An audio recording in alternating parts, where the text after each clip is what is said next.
The time is now 4:30 p.m. on Monday, April 27th. I hereby call the Special Affairs Committee meeting to order. Roll call, Madam Clerk.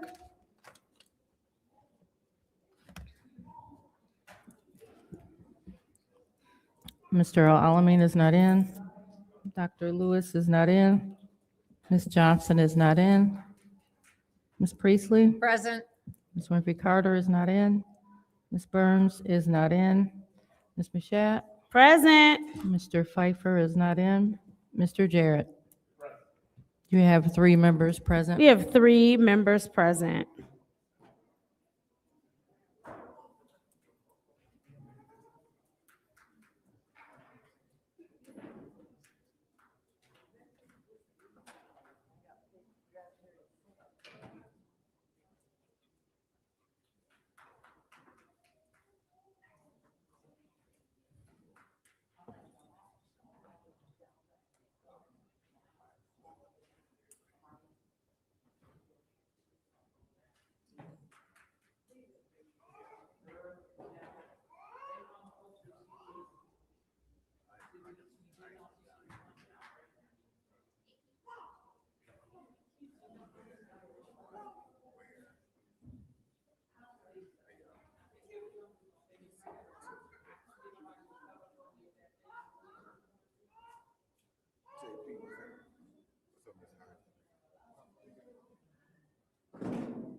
All right.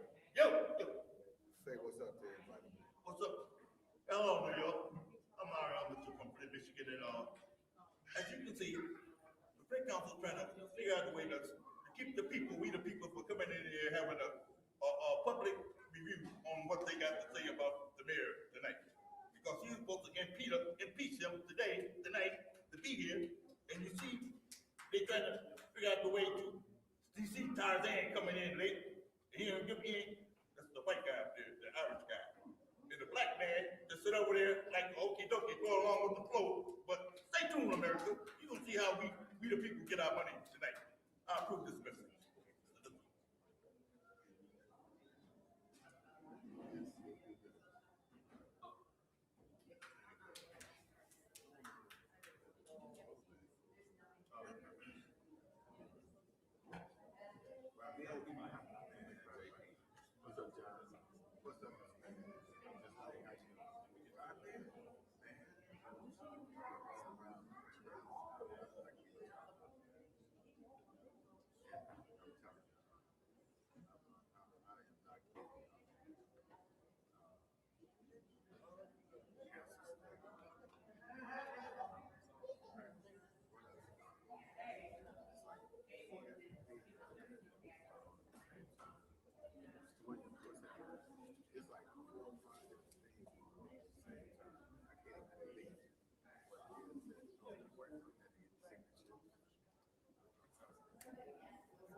Yeah, let's go ahead. I can't call it.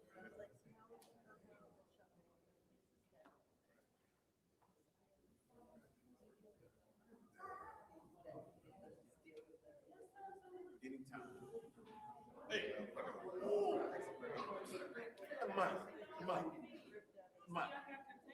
No, the black guy wants to look, watch out, man.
Madam Clerk.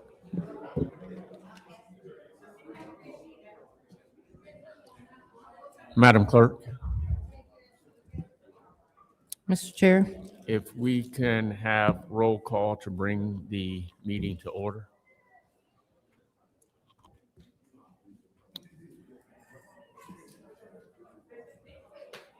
okay. The time is 4:41, and I am going to take the roll call in order to establish a quorum. Mr. Alamin is not in. Dr. Lewis? Present. Ms. Johnson is not in. Ms. Priestley? Present. Ms. Winfrey Carter is not in. Ms. Burns is not in. Ms. Mashat? Mr. Pfeiffer? Present. Mr. Jarrett? Present. You have 5 members present. We have 5 members present. We'll now read the reading of disorderly persons and city code subsection. Any person that persists in disrupting this meeting will be in violation of Flint City Code Section 31-1, disorderly conduct, assault and battery, and disorderly persons, and will be subject to arrest for a misdemeanor. Any person who prevents the peaceful and orderly conduct of any meeting will be given 1 warning. If they persist in disrupting the meeting, that individual will be subject to arrest. Violators will be removed from the meeting. Are there any requests for agenda changes and/or additions? Mr. Chair, Madam Clerk? you have in front of you a resolution approving the 2026 settlement of the national opioid claims involving 6 regional/dispenser remnant defendants. This resolution is related to the closed session that you had on Wednesday. So this is add-on for today. So we will call the resolution approving the 2026 settlement of the national opioid claims involving 6 regional dispenser remnant defendants as add-on number 1. And we will just place that at the end of our resolutions before ordinances.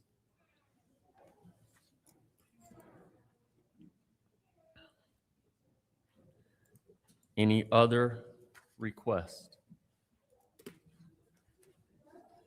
We will then move on to public comment. Councilwoman in the 7th Ward.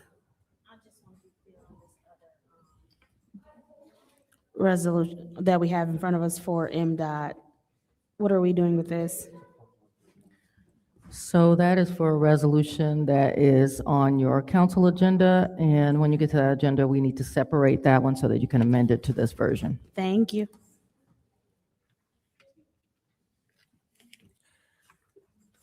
Thank you. Members of the public who wish to address the city council or its committees must register before the meeting begins. A box will be placed at the entry of the council chambers for collection of registrations. No additional speakers or slips will be accepted after the meeting begins. Members of the public shall have no more than 3 minutes per speaker during public comment, with only 1 speaking opportunity per speaker. Madam Clerk, the first speaker, please. First speaker is R.L. Mitchell.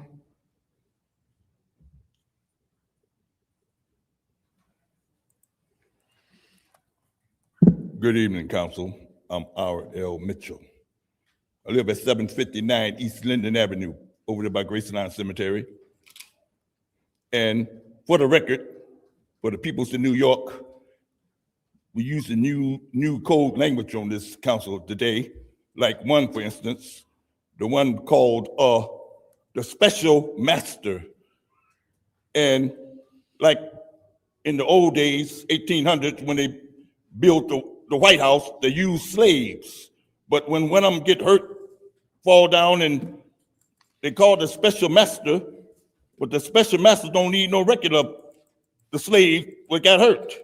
So last week, the 6th Ward Council lady, Tanya Burns, wrote a letter to the special masters, and the 4th Ward lady, she was not approved with it, and she called the Robert Rules of Order on her.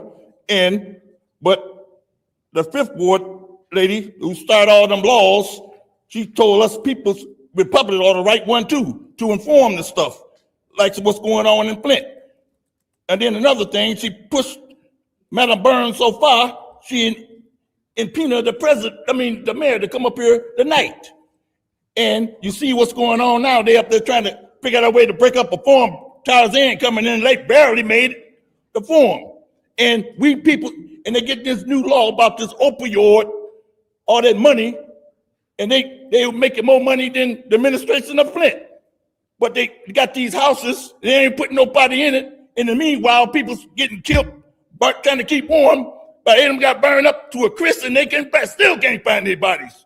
The homeless peoples, and people's like the president over there talking about, you say the wrong thing, you're gonna get dealt with before one and we the peoples.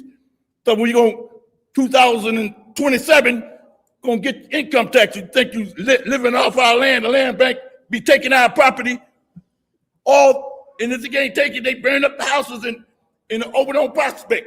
Oh, I was just over a few minutes ago. Nothing wrong with them houses, but they can put all junk in them, but the homeless people won't go in them, and then they end up burning them down just on purpose. And like in America, calling up, invited me to a free hamburger or Halo burger, and when I went there, the dude, the tallest, he wanted to know he can do an interview with me because he gonna take Tanya Burns, not this Humphrey seat, and then he tall dude and talking that stuff and people's like that, and walked off, and I still didn't get a hamburger because they like that 70-year-old man y'all beat up. Y'all wanted to kill him, but his wife was watching him, Miss Beverly Bibbs, and all that stuff because he came on my house and had bullet holes where I was supposed to be sitting at. And y'all gonna do us like that? You gonna get dealt with tonight when the mayor come up here. You stay tuned. I'll admit to approve this message. Thank you, Madam Clerk. Next speaker, please. Next speaker is John Baker.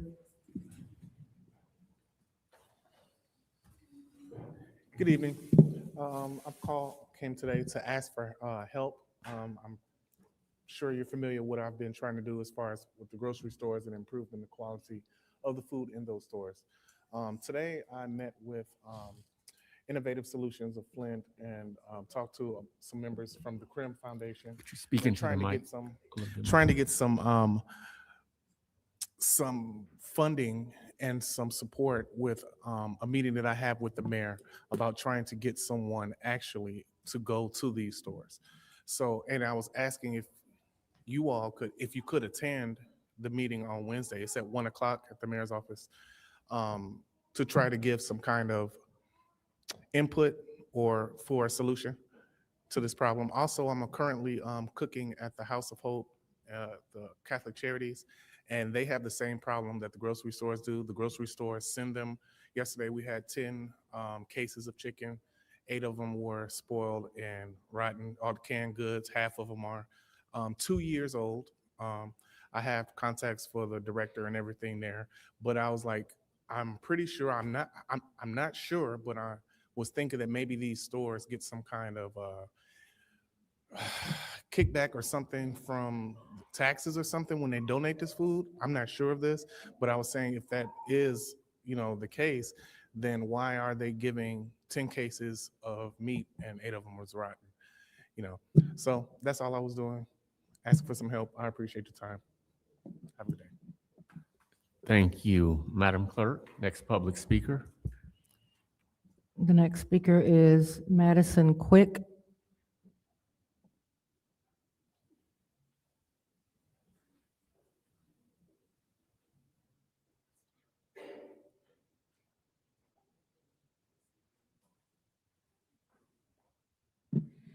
Hello, City Council. It doesn't matter how many times you do this, it never gets less nerve-wracking.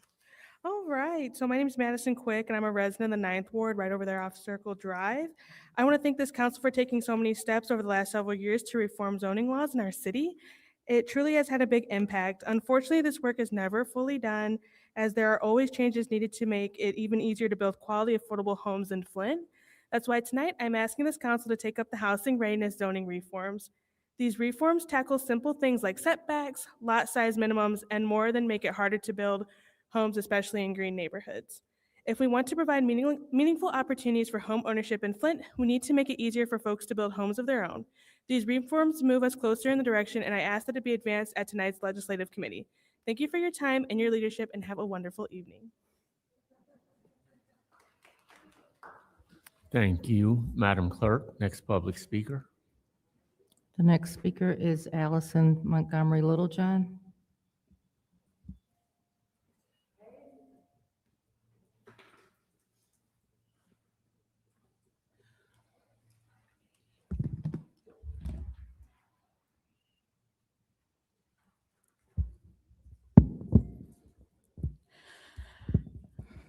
Good evening, Council. My name is Allison Montgomery Littlejohn, and I am here to continue my advocacy efforts for a client that has experienced housing obstruction from her Section 8 housing vendor and former landlord after being evicted from a house that was not up to code. The Housing Ordinance 200304 states that 1, a landlord must have a certificate of compliance from the City of Flint Inspection Office. 2, the objective of having a certificate of compliance, it is issued only on the condition that the premises remain safe, healthy, and fit for occupancy. 3, if a landlord does not have a certificate of compliance, then the landlord they are not entitled to receive rent money from their tenants, nor are the landlords entitled to evict their tenants. So I have a few questions for the council members. 1, how do you enforce the ordinances that come before you so that they can be fulfilled? So for example, Councilwoman Mouchette had introduced an ordinance she came up with in regards to blight last week. So if the ordinance passes, then what happens for them to be enforced? Number 2, in regards to the Housing Ordinance 200304, what was done to make the ordinance known to community entities, professionals, such as the judges at the 67 District Court that sign off on evictions, and to community agencies and social workers like myself that consistently assist residents with housing needs such as slumlords and those in danger of facing evictions? My last question is there ever an exception given to landlords where landlords are excused from having to obtain a certificate of compliance and or excused from having their home inspected? Thank you so much. Thank you, Madam Clerk. Next public speaker. The next speaker is Joel Arnold.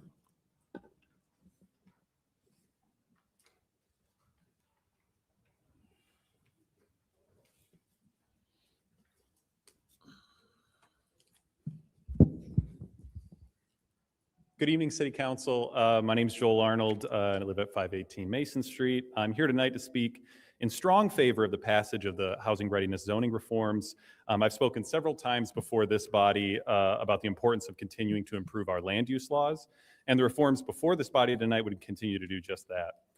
What these things would do is just a simple thing, which is make it easier for Flint residents to invest in their homes and build new homes without costing the city any money. Oftentimes individuals, including myself, have come before this body in need of funding support or abatements in order to make housing developments work in this city.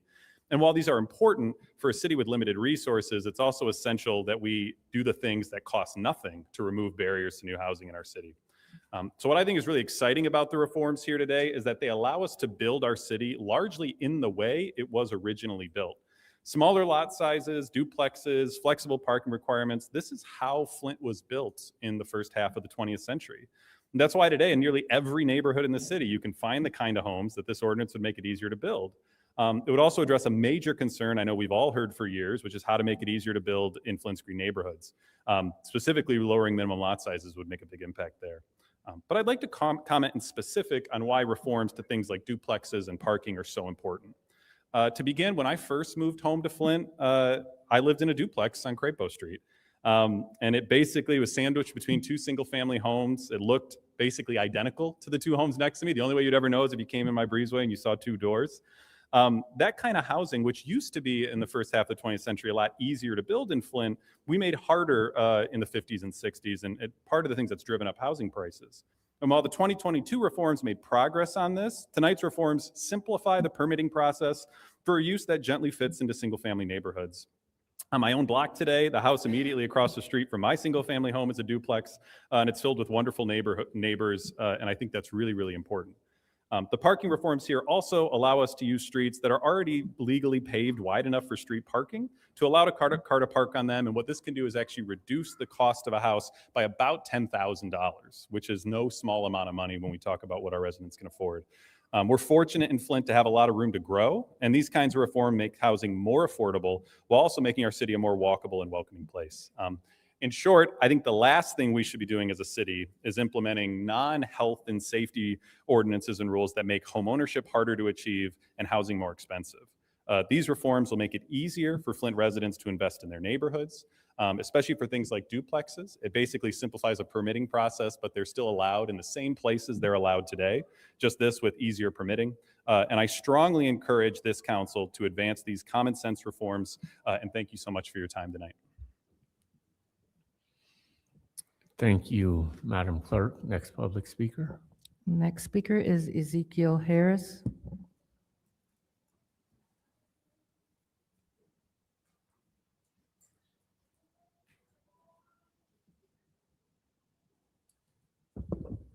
Good evening, council members. My name is Ezekiel Harris, and I'm a resident of the 8th Ward at 1909 Ramsey. I'm also a father, and I care deeply about building a stronger future for our city through thoughtful community development.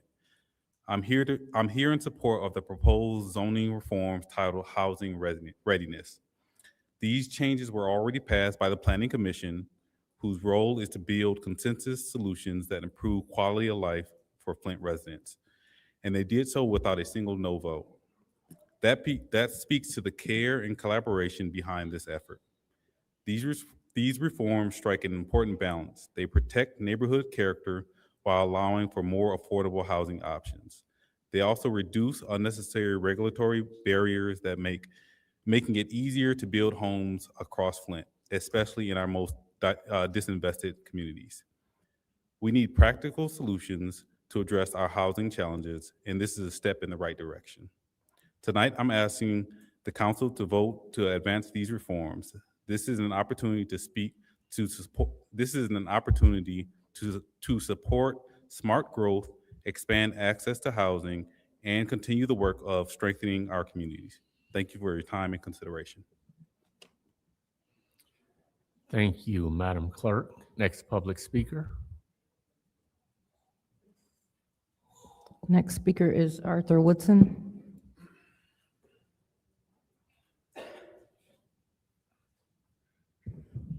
Good evening. I see there's an ordinance for the green zone. Ever since they did that master plan, the emergency manager did the blue ribbon and all the other stuff. There was something to it when they did it. The north side and the east side is green zones. Why, have y'all asked yourselves, why do they keep on coming up with little piecemeals of let's take this little piece of green zone, do away with it, take this little piece, do away with it. If you see that you could take a piece away, take it all away. You can't get redevelopment dollars in a green zone. All you can put up is a gazebo in a garden. You can't build. Why do I need to come down here and get permission from the Planning Commission to build a new house? Why do I have to do that? I mean, I got to come up and get permits to build a house, but why do I have to come ask somebody, can't I build a house? Then they put all the lots together so they could build bigger houses. Me, myself, I think is waiting for all the people on the north side and the east side to move up out of Flint. It's so tripped out that they build all these apartments, but you don't never see low-income houses built. But you see apartments built. And then they supposed to be affordable housing, low-income housing, but they do not use the Flint median.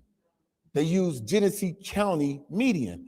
Genesee County median is $53,000.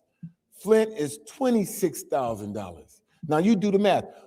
How many people in the city of Flint can afford a 2-bedroom apartment running at what, $2,000, $1,500 to $2,000 a month, including the high water bills, including the high consumer energy? And they're using Flint money to bring people from outside of Flint here that works for the county or has a job that pays $53,000. And then they're gonna move all the people in Flint to those old apartments outside of Flint where there's no bus route over in Mundy Township because they don't want blacks going over on Hill Road. If you don't believe me, go to an MTA meeting. They said it with their own mouth. It's so many different things going on. And if you don't know the past of what was passed here at City Council, you won't be able to move Flint forward by repealing all the different emergency manager orders, all the green zone. Tonight, say skip it. We're voting to just do away with all the green zone. Watch how they start acting up, all the people that's building the houses. Thank you. Thank you, Madam Clerk. Next public speaker. The next speaker is David Peachy. Dave Peachy, Fourth Ward. Last meeting I was here, I was trying to get Channel 17, what you people could do to fund that. I think it's very important. I've had people come up to me and said they thanked me for bringing it up last time because they are not coming down to Flint. They're not coming down here, but they'll sit home and watch it on TV and they get a lot of information they would never get. And they're entitled to it. You want to spend $300,000 at Hasselberg or whatever it is. What would it cost to put a TV, to put that camera crew back in here? Paul, he did an excellent job. People need information and you're not giving it to them, only a select people that we come down here. But it doesn't get out. I know it's election time too. It's not a good time to bring them down here. But I get upset about that. It needs to be done. And let me see what else I was going to say. Oh, last time I brought up too about the houses not being tore down in the Fourth Ward. And you made a comment that it was unsafe by OSHA to dig them basements out. Well, I was in the Third Ward the other day and they didn't have no problem tearing them down over there. It gets real tiresome seeing some areas getting real nice and other areas are getting worse. And all that money belongs to us. And another thing I wanted to ask a question about the mayor. He was on TV yesterday about he donated $25,000 to YWCA. Did he donate it or did he donate our ARPA fund or our general fund? I seen the check today on the news. It had Neely's name on the bottom of that check. I can't believe he'd take it out of his own money. Thank you. Thank you. Madam Clerk, next public speaker. The next speaker is Derek Dorman.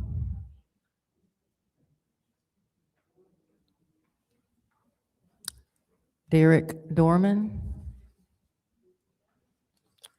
Next speaker is Audrey Muhammad.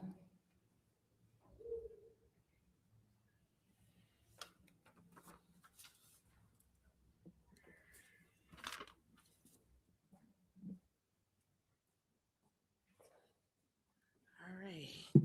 Hello, Adrian Muhammad for the Second Ward. I'd just like to say we're getting to a close of September.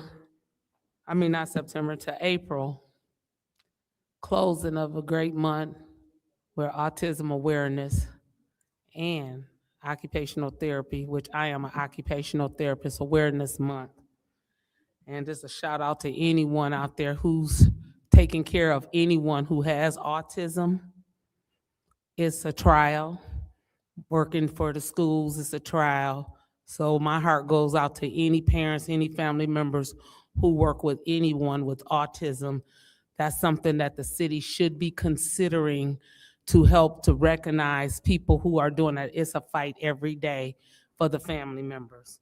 And being an OT and working with some of those students who have it and working with the families, it's a trial. So just a shout out to them. I'd like to appeal to the city council once again, and I'll keep saying it about water bill affordability. There is a way that our water bills could go down. I know the revenue of the city will go down, whatever, but we've been knowing that our water bill, the service fees are astronomical, and that's what's putting our water bills at a high. When you got a person who's not using their water but still have a water bill that's $70, $80, that's ridiculous. So some of those service fees, we need to take that into consideration and do everything that we can do to get those water bills down and make them affordable. Housing is good too. Water bills also. We're suffering. Senior programming. I'm all for the senior centers, but one of the things that I did hear from a lot of seniors when I was out there canvassing was I don't even go to the senior center. And I'm a senior, but I didn't get any benefits from the ARPA funds. What about us who just trying to make it and make our homes a nice, decent, safe place to live with good running water, with decent pipes?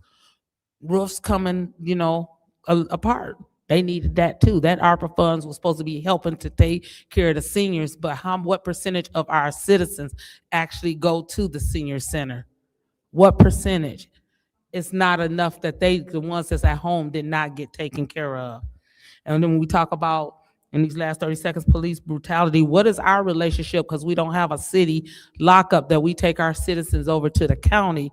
I know personally there's a citizen who was abused by the sheriffs when he got arrested, had multiple strokes, seizures. He's my patient. He gave me permission to speak on him. He suffered a lot, and we're doing rehab with him right now because of the abuse and the lack of not even being able to get his medication while he was in lockup for 10 days at the county. Thank you, Madam Clerk. Next public speaker. Next speaker is Rich Jones.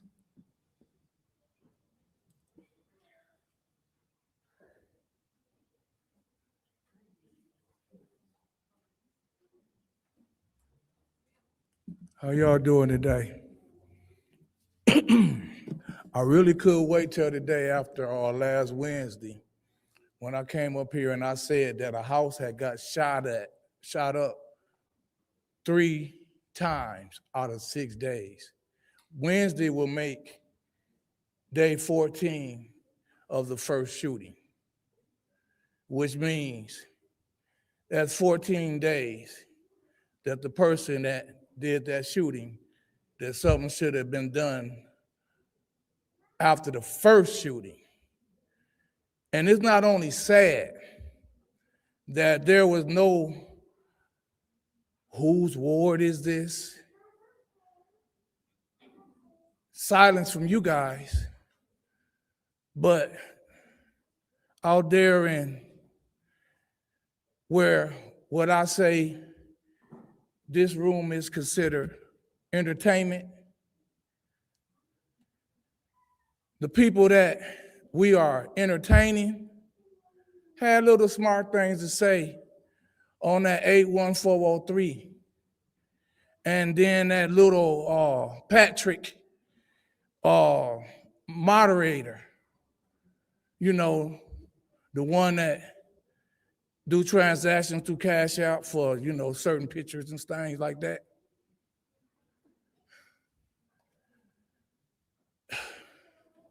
It's sad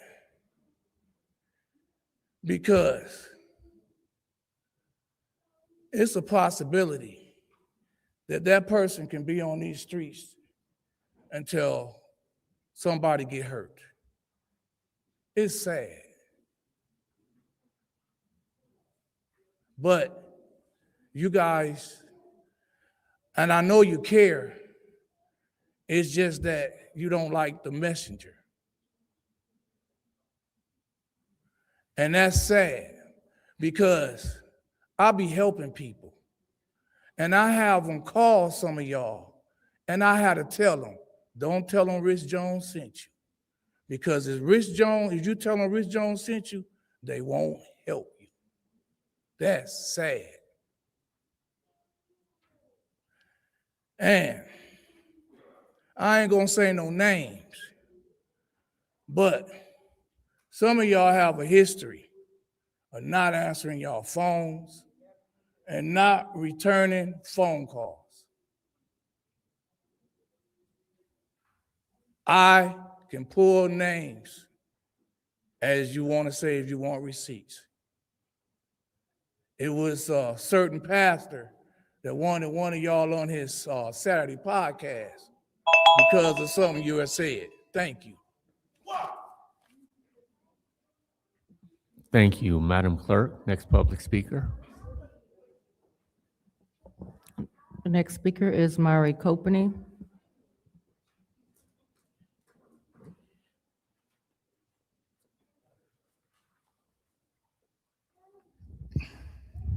Just a few things today. 12 years ago, they switched our water source, resulting in one of the largest man-made crises in U.S. history. 10 years ago today, President Obama responded to my letter and decided to come to Flint. While his visit ultimately got Flint the initial funding to fix the pipes and help lead the bipartisan infrastructure bill, Flint is still dealing with the water crisis, and even with the 12th anniversary, media coverage of the day was minimal. The country has moved on and Flint is still suffering.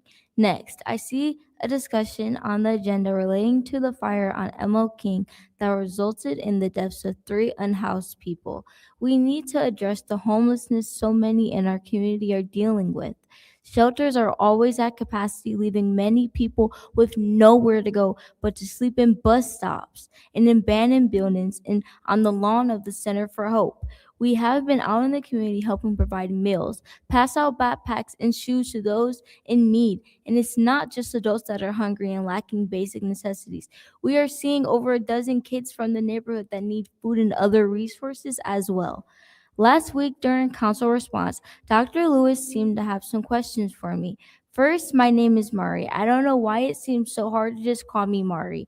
And no, I have never been a student of the Flint Community Schools, and I have worked with the Flint Community Schools on several occasions. Most recently to host the largest toy giveaway in Genesee County for Christmas. A large majority of kids in Flint don't attend the Flint Community Schools. And while you rolled your eyes at me a total of 8 times last week, some of the ideas in that resolution are good, but we need to be able to work on making those programs and solutions available outside of the schools. The biggest action that can be done right now to help the kids in Flint is to help bridge together all the program and resources that these kids desperately need. We also need to figure out how to focus on community policing, maybe even partner with the sheriffs to get officers out there on the streets interacting with the kids positively. You don't have to like me, but to know there are other youth that want to come to city council, but they see how I'm treated and get discouraged about attending.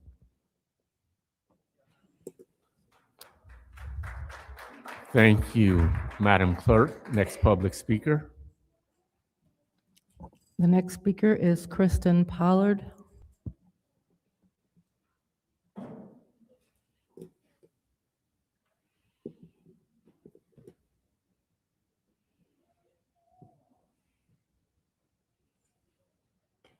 Greetings. My name is Kristen Pollard. I'm a resident of the 4th Ward. Like we've heard from many others already tonight, I'm asking that you all advance the housing readiness zoning reforms. It's important that we make it easier to build homes in Flint and for our neighbors to have meaningful opportunities to become homeowners. Unfortunately, sometimes we get in our own way of making this happen with rules that don't quite make sense. These reforms would make it possible to build a home on a single lot in green neighborhoods, for instance. As we heard from Mr. Woodson, this would address some of those concerns, making it cheaper for someone to acquire land to invest in some of our most disinvested neighborhoods. I strongly encourage the council to advance these reforms passed by the Planning Commission already. And I ask I ask whether you have informed yourselves on what these reforms are talking about, and also appreciate your leadership on the issue. Peace. Thank you. Madam Clerk, next public speaker. The next speaker is Ashley Strozier.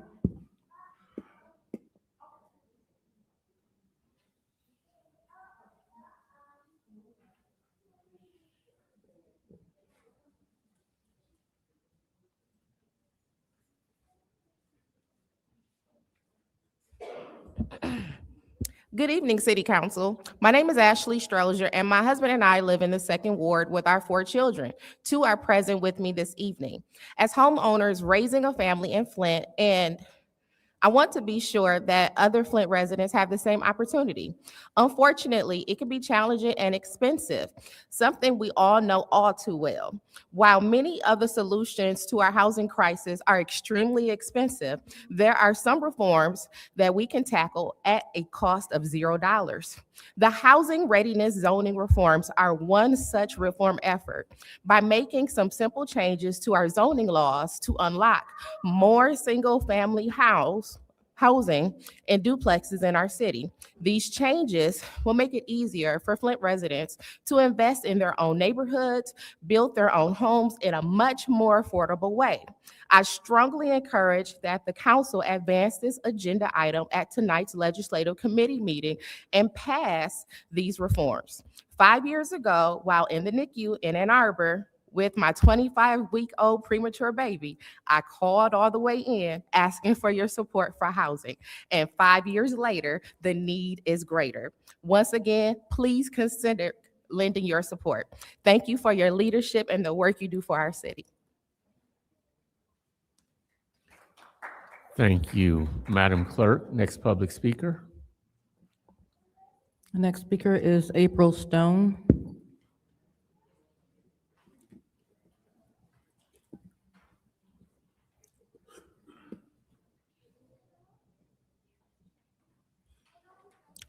April Stone.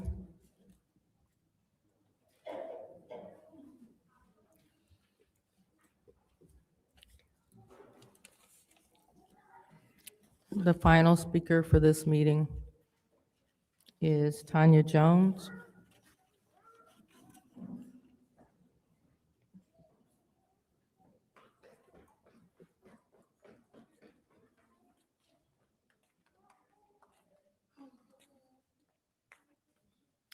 Good evening. My name is Tanya Jones. I advocate for my son, this part of the opioid crisis, and he's autistic. I'm here. I didn't want to come here no more. I wanted to start going to the commissioner build meetings, but I see the house fire that was on ML King is on the agenda. First of all, I want everyone to know that Preston, the son of Joshua, is looking for his dad. So they have not got back with them. I basically walked there from being with the Color of Law Coalition. I got to know the people, and there's some people that are still missing from the fire. I don't know if, Neely or, the chief of the fire department understand that, because one of the ladies, Anna, she's concerned. She just texted me. She wanted to know that it was no fire. They did not start the fire. Everybody's not on drugs out here. Everybody's not on drugs. I want to make that clear. Everybody's not on drugs. Some people just homeless. Circumstances happen, and they got to find shelter. So she wants everyone to know that she's in Florida and she's not doing well, and she wants her voice to be heard. She can't be here, but she wants her voice to be heard. So she do matter. Joseph, Preston's still waiting to hear. They have not got back. When she was in the hospital, she was in the hospital for 4 days. As soon as she got out, it's kind of weird that they never went and even talked to her. She's a survivor. Why they didn't go to the hospital and go see the survivor? They should have went and spoke to her Okay, it's another guy that survived out of it. His name is Richard. You know, I could go on and on. It's like, you know what I'm saying? Like, they do matter, you know. Another thing, I just want people to, I want to stress that when it comes to election season, you know, I done learned as I've done went, you know, go on doing what I'm doing. You know, we all just need to get together and just try to just make a change. Bryant, he's one of the guys that we found out. Leon had took him in for like 7 days or whatever, and then sent him back to the Center of Hope. I don't want a seat. I don't never want a seat. I respect what y'all do. I'm an autistic mother, okay? And dealing with him is enough. But he put him back. He had him for a minute, and if he was here, I would have addressed him. But he put him back, and he was back out there on Center of Hope. Now I found him housing. We went out there, we found him housing. We can have somewhere where he's at. He's okay. But I feel like he took the opioid money, he took the money from the homeless. So my thing is, make sure, you know, when y'all do out here doing for the people, do it for the people, and make sure you vote. So that's all I have to say. Have a good night. Thank you. Now it's time for council response. Council members may respond once to all public speakers only after all public speakers have spoken. Individual council members' response shall be limited to 2 minutes. Are there any that would like to have council response? Mr. Chair, Councilwoman in the 4th Ward. I have a couple of comments I'd like to make. Mr. Jones, I don't see him now, but I would never refuse to talk to somebody just because somebody told him to call me. You know, I mean, Rich said that people don't answer their phones, and they wouldn't answer their phones if they knew that he told them to call someone. I would never do that. I answer my phone to everybody. I answer my personal and my city cell. If I'm home, I don't carry my city cell with me, but when I go home, I look to see what calls I missed, what voicemails I missed, what texts I might have missed, and I return them as soon as possible. Some days it may be 2 days later, but they're returned within 2 days. Also, Mr. Peachy, I said that they cannot clean up a basement. Not that they can't demolish a basement, but they can't clean a basement. I want to make sure that that's clear. There are basements that need definite cleaning, but they don't have the equipment to do that. The city does, they have the claw, but we have to get court orders. I understand that you don't like that, but that is the fact. So thank you very much. Any other council response? Any other council response? We will close council response and move on to the consent agenda. Is there a motion for consent agenda? So moved. We have a motion made by the councilman in the 8th Ward. Is there support?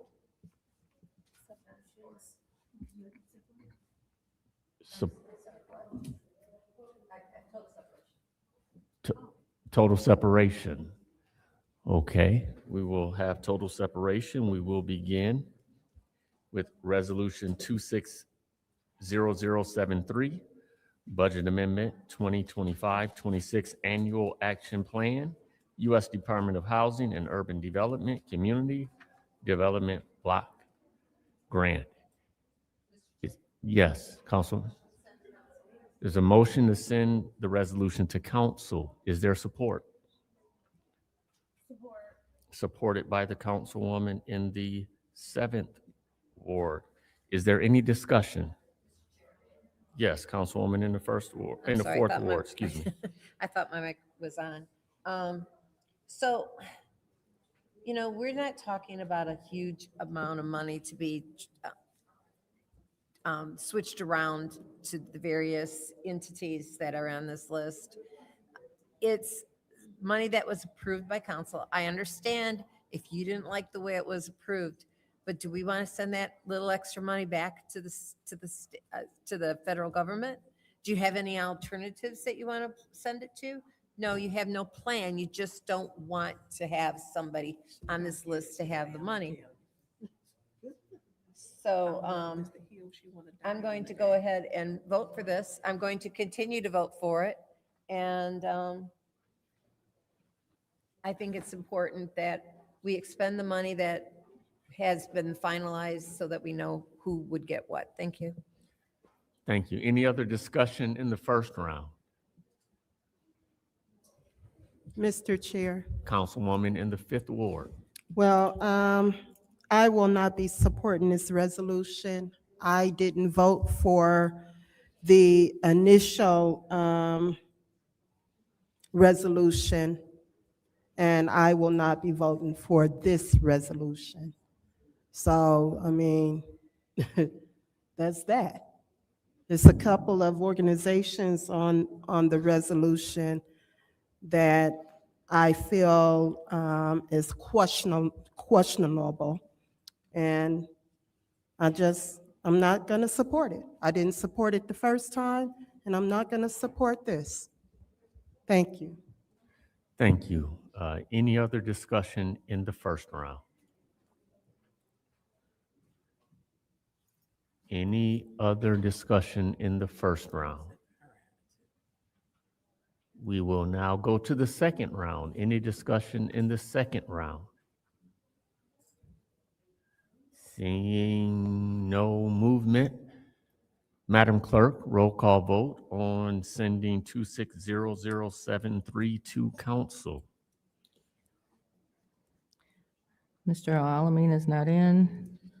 Dr. Lewis? Yes. Ms. Johnson? Yes. Ms. Priestley? Yes. Ms. Winfrey Carter? No. Ms. Burns? Yes. Ms. Mashat? Yes. Mr. Pfeiffer? Yes. Mr. Jarrett? Yes. Vote is 7 yes, 1 no. The vote is 7 yes, 1 no. The resolution passes to council. Next resolution, 260078.1, alley vacation, 3009 North Saginaw Street between Leith and McClellan Street. Is there a motion? Mr. Chair, Councilwoman in the Fourth Ward. motion to send to council. The motion to send to council. Is there support? Supported by the councilwoman in the Seventh Ward. Is there any discussion?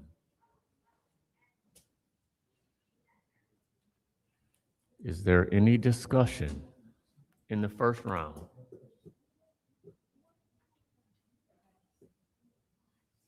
Any discussion in the first round? Resolution 260078.1. We'll move to the second round. Any discussion in the second round? Mr. Chair, Yes. who separated this? And you're not Mr. Chair. The councilwoman in the Fourth Ward requested total separation. So I think we've covered this. I believe this is the, I guess they call it the Riviera Party Store. I think that's what it was, and this is for the gas station, I believe. Who can speak to this from the from the administration? Is there anyone from the administration that can speak to this resolution, please?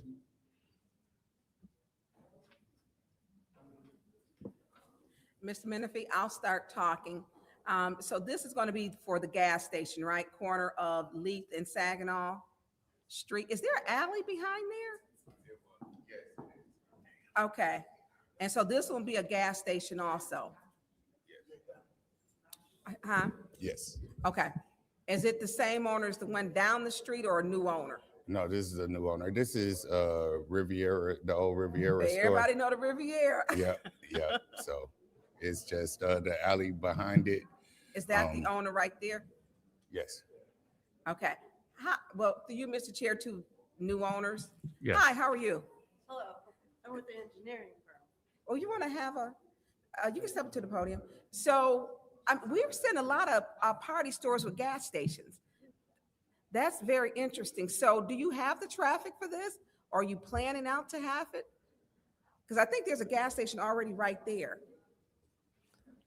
Well, yes, from the way that I understand how the whole process works, the owners were approached to, put the gas canopies in, and they give the whole building a facelift. It very much improves the entire aesthetics of it all.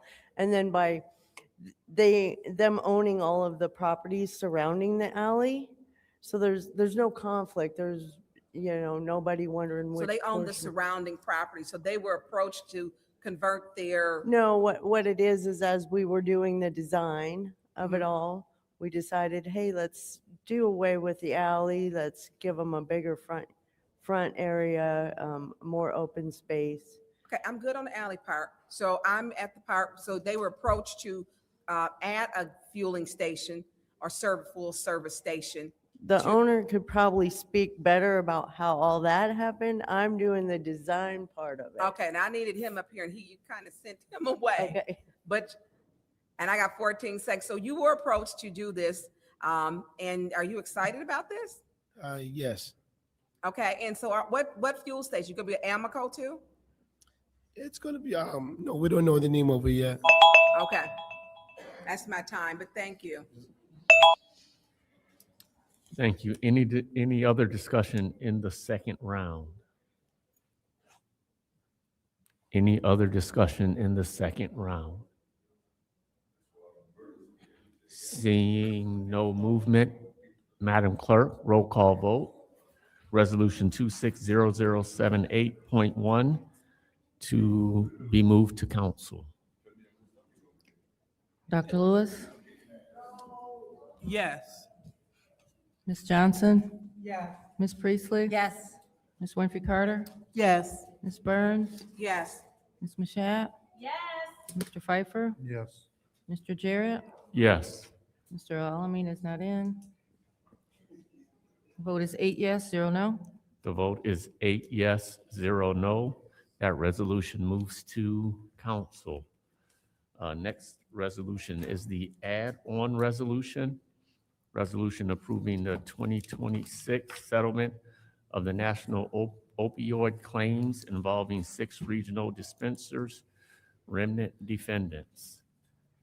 Is there a motion? Mr. Chair, make a motion to send to council.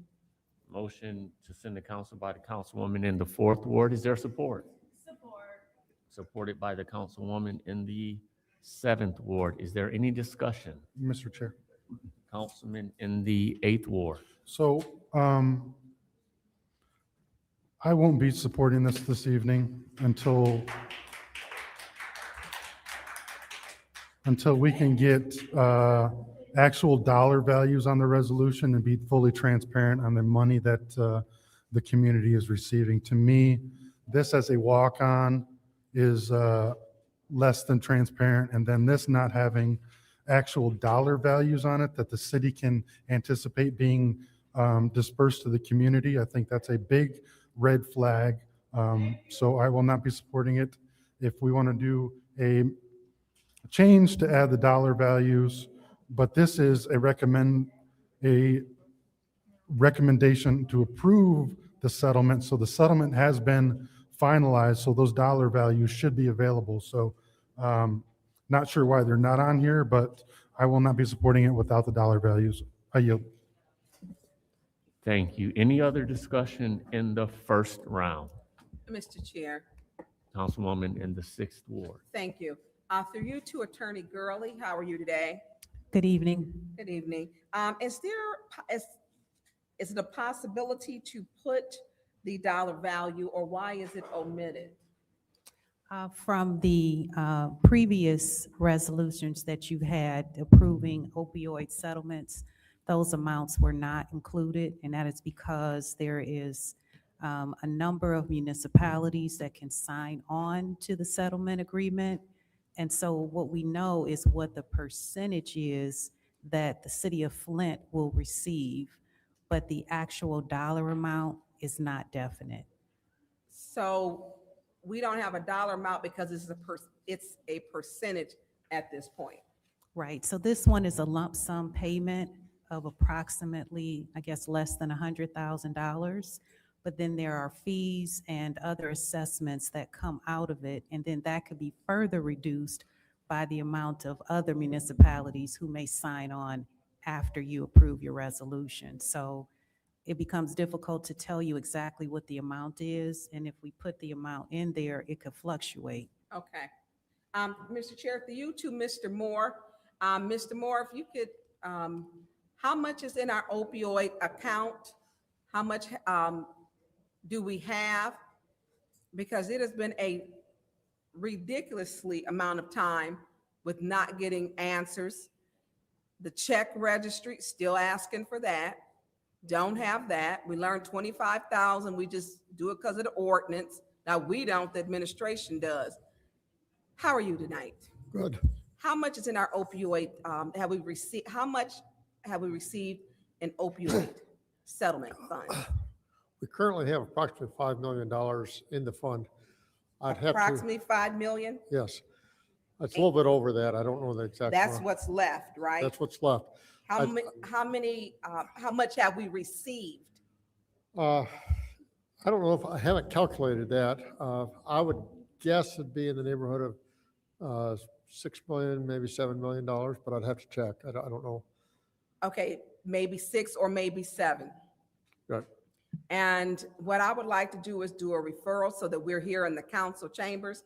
I would like to have, through you, Mr. Chair, to the city clerk and city attorney, and to you, Mr. Moore, I would like to have how much we've had that's been deposited into the city coffers, and then also what has been the expenditures and what it has been spent on. Because I know that in that account, 30% of those funds can be used for anything other than opioid. I know with Senator Ananek, former Senator Ananek, we had, through his program, was it 1 million that we gave? How much did we give to that program? To which one? It was Senator Ananek was here. He had an opioid plan. I guess I'm drawing a blank. Was it Genesee County? Genesee Health Systems. Yeah. I'll pull that out. It's not ringing a bell. I'll get you. that. Yeah, could you, if you could please do that so that we know how, what monies that we have received and monies that have been expended. And if you could please share it with all of the council Sure. members so that we know, so that we can be transparent, I would greatly appreciate it. And how are we coming with that check registry? Is there a reason why we haven't received that? Because that would show opioid dollars being spent. We have check registries available in the finance department. Okay, I'm not coming to the finance department to sit there to look. That's not our responsibility to do that. We keep asking for it. Every other municipality has it. We don't need the account numbers. You can redact them. And I'm not sitting in the mayor's office to look at a document. That's ridiculous and it's ludicrous to do that. So through you, Mr. Chair, to Attorney Gurley, we would like, and we are asking again, my last email said for the 12th time, that's a 1 and a 2, that I would like a copy of the check register because we don't know what's going out. And they just yelled off or rattled off Ordinance 3-.208, whatever it was, that they can spend $25,000. And we don't know where that $25,000 is coming out of, and the $75,000 threshold. So I would like for us to have a copy of the check registry so that we can know what's being spent, because we were told with chatter, money's being spent that council hasn't approved. Thank you. Any other discussion in the first round? Any other discussion in the first round? I will then take a few moments.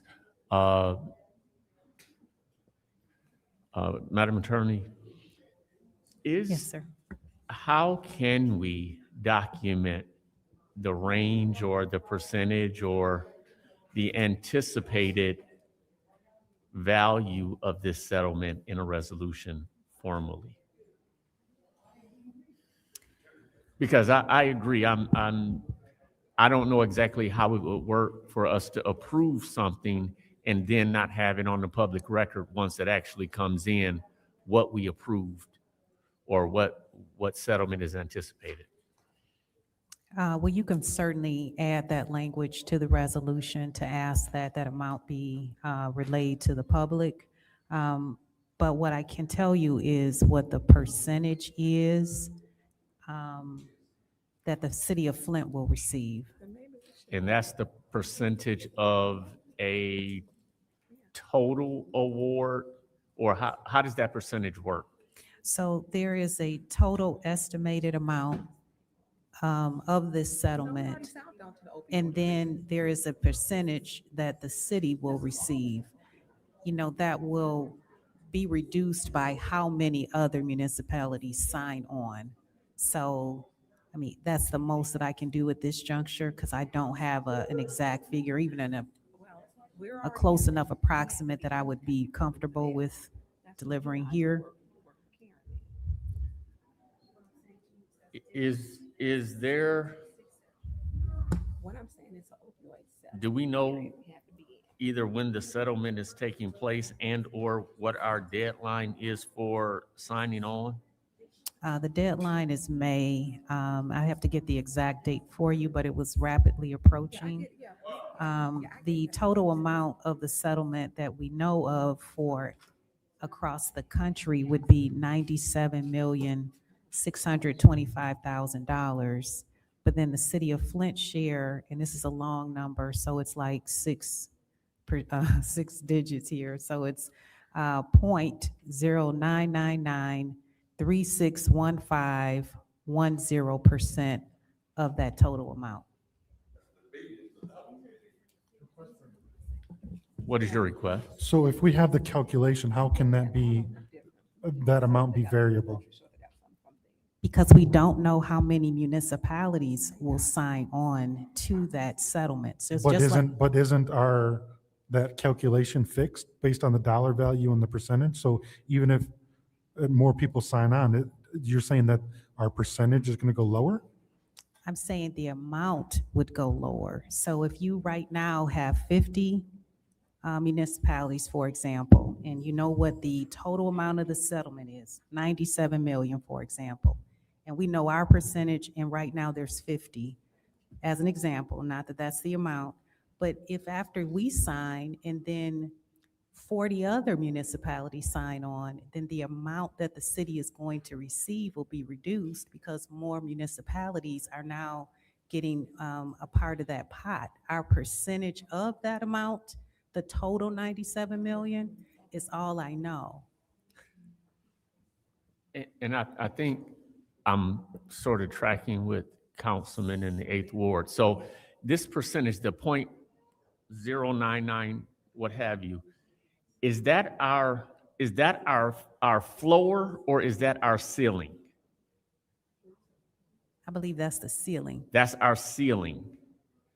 So if everybody were to sign on, the most we would get is the 0.09993615. I think there are different percentages, though, for other municipalities. Everybody's not getting that same percentage that the city of Flint is. Okay. But all 97 million is to be distributed between those that sign on. So, With a different percentage. but what I'm saying is, if people don't sign on, the defendant doesn't get money back. The defendant won't get money back just because everybody didn't sign on.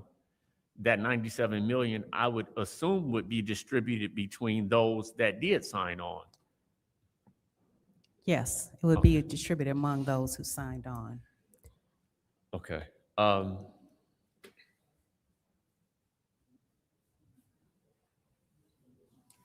Yeah, I too would like to find or have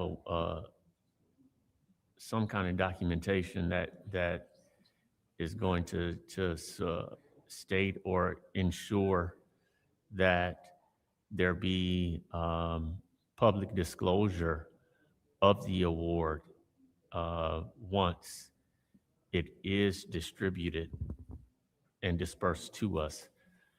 And I'm gonna need your assistance in creating that language in this resolution.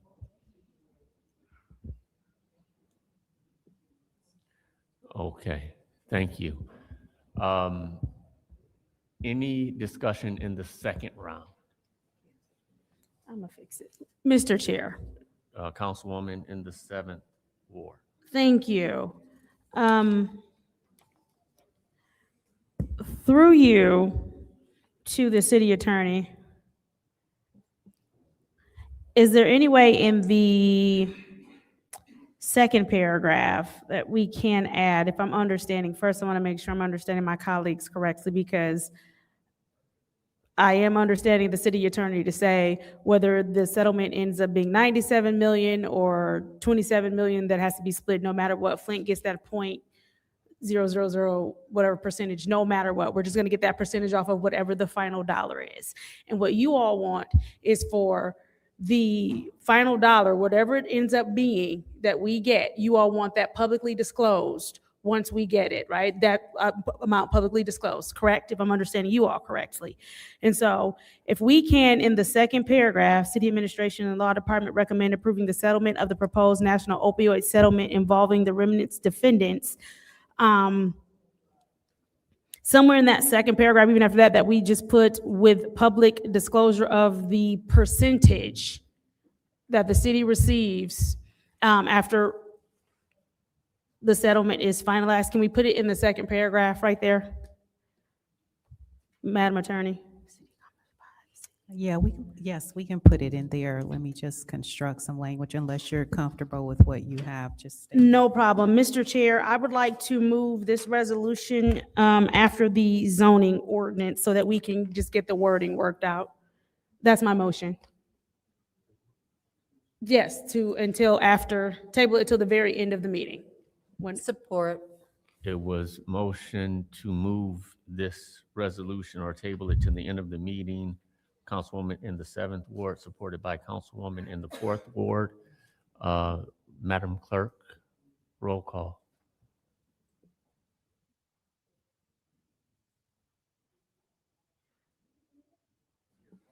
Ms. Johnson? Yes. Ms. Priestley? Yes. Ms. Winfrey Carter? Yes. Ms. Burns? Yes. Ms. Mashat? Yes. Mr. Pfeiffer? Yes. Mr. Jarrett? Yes. Mr. Alamin is absent. Dr. Lewis? Yes. The vote is 8 yes, 0 no. Vote is 8 yes, 0 no. That resolution is being tabled to the end of the meeting. We're now on to ordinances. Ordinance 260122, Code Amendment, Ordinance, Chapter 18, Taxation, Funds, Purchasing, Article 4, Purchasing. Is there a motion? Mr. Chair, Councilwoman in the 6th Ward. I motion to send ordinance 260122 to council.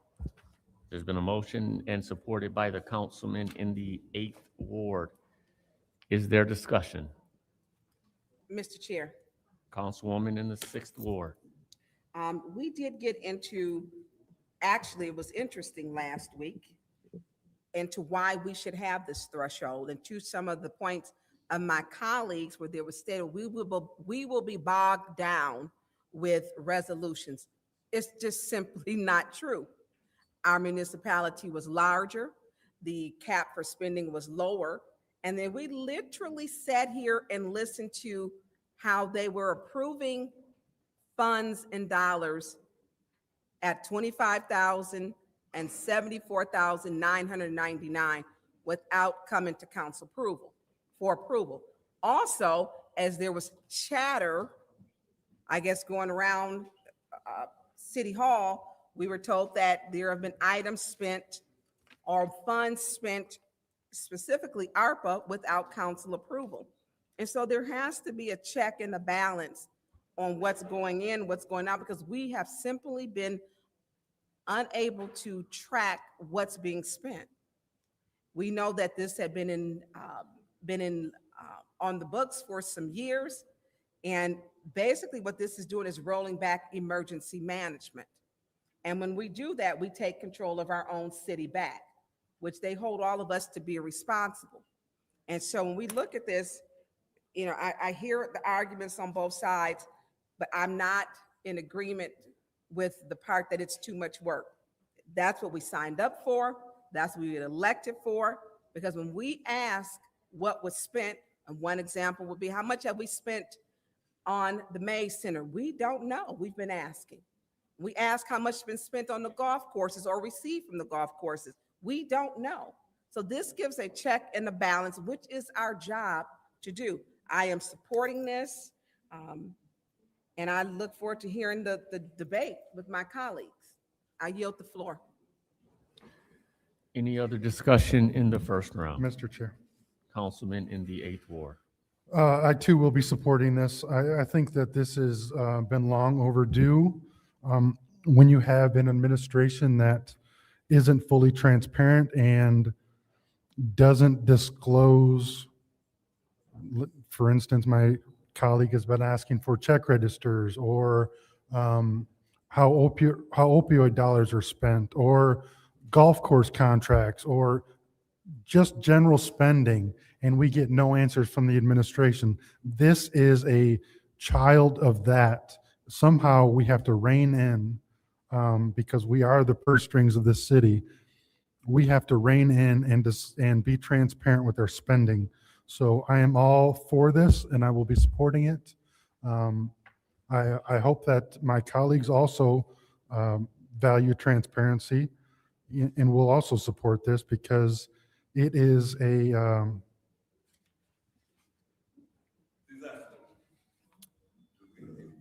finances of the city are going to come to a screeching halt now that opioid dollars are gone. So we have to transparently disclose how each dollar is spent. We've had a lot of money come into the city, and the money's dried up. So now we have to go off of what we've have in the bank, and each dollar has to be appropriately spent. And that threshold dollar is $10,000 pre-emergency manager, and that's what this council is proposing that it go back to, so that we can monitor dollars. I know that a new round of birthday or thank you cards went out by the mayor in election season, and it's disheartening that city dollars would be spent in a blatant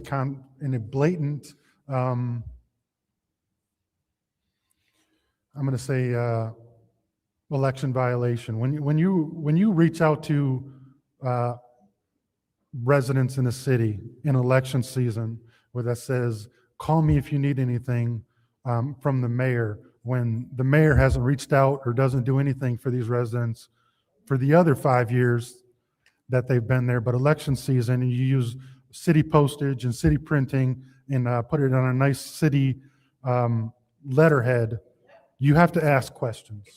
And this right here hopefully curbs some of that and allows us to get back to regular order and regular spending.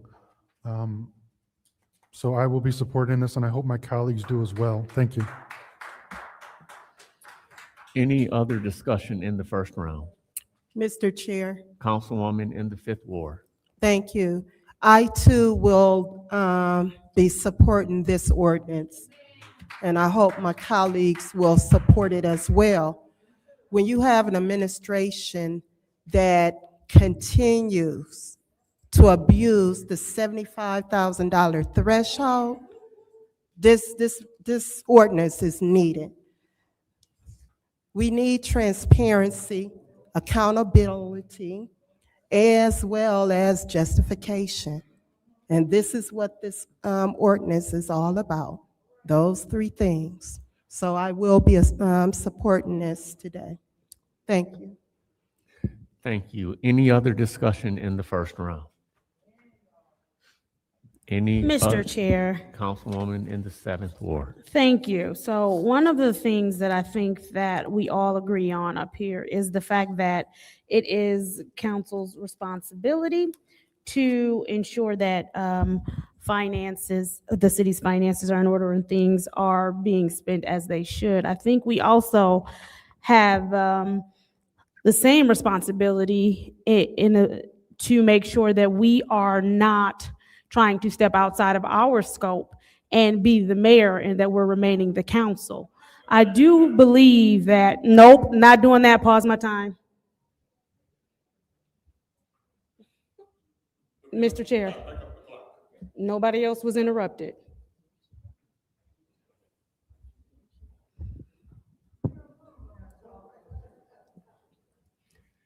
If we could, please, in the room. Thank you. Thank you. So as I was saying, I do think that we have a responsibility to be co-equal branches of government in the same way we do not like this administration to step in and try and control the council. I don't think that this council has a duty to step in and try and control the administration. One of the things that I was very clear on, because I did not like that it felt as though they were trying to say that we had no say in the ARPA dollars just because it was general funding. I made it very clear and I pushed back on that all the way until we got a legal opinion about the fact that once the council put that money there, that it still needed to be answered to. Mr. Chair. If I could ask that we keep both our comments down and our respect high, that would be certainly appreciated by the chair. Thank you.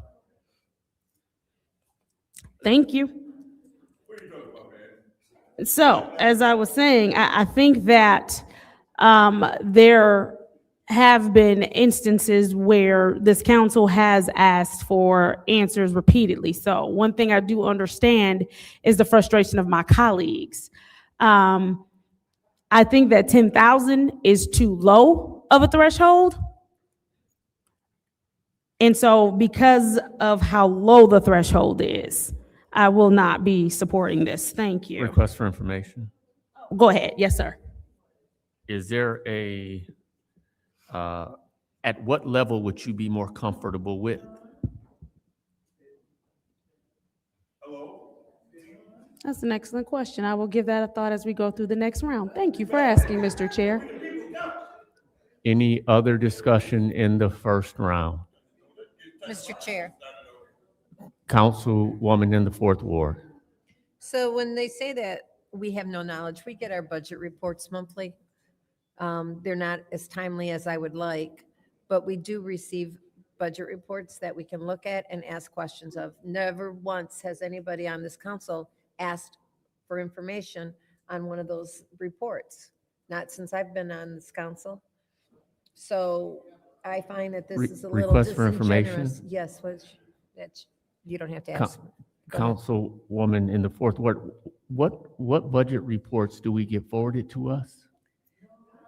We get them each month. They come from our, it's come from numerous places. Some of them have come from Clyde, some of them from Mr. Moore, and some from Davina, but they do come. And I believe our last one was,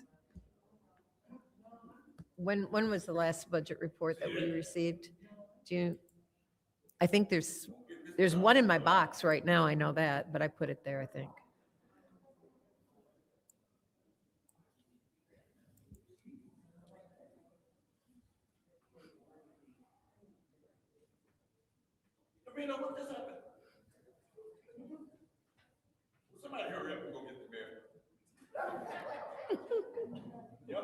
Look, they just sent these. They could stop playing. We just Okay, so, just got one. anyways, we do receive those. We have received yes, we do. We just got one. No, we do not. So, Mr. Chair,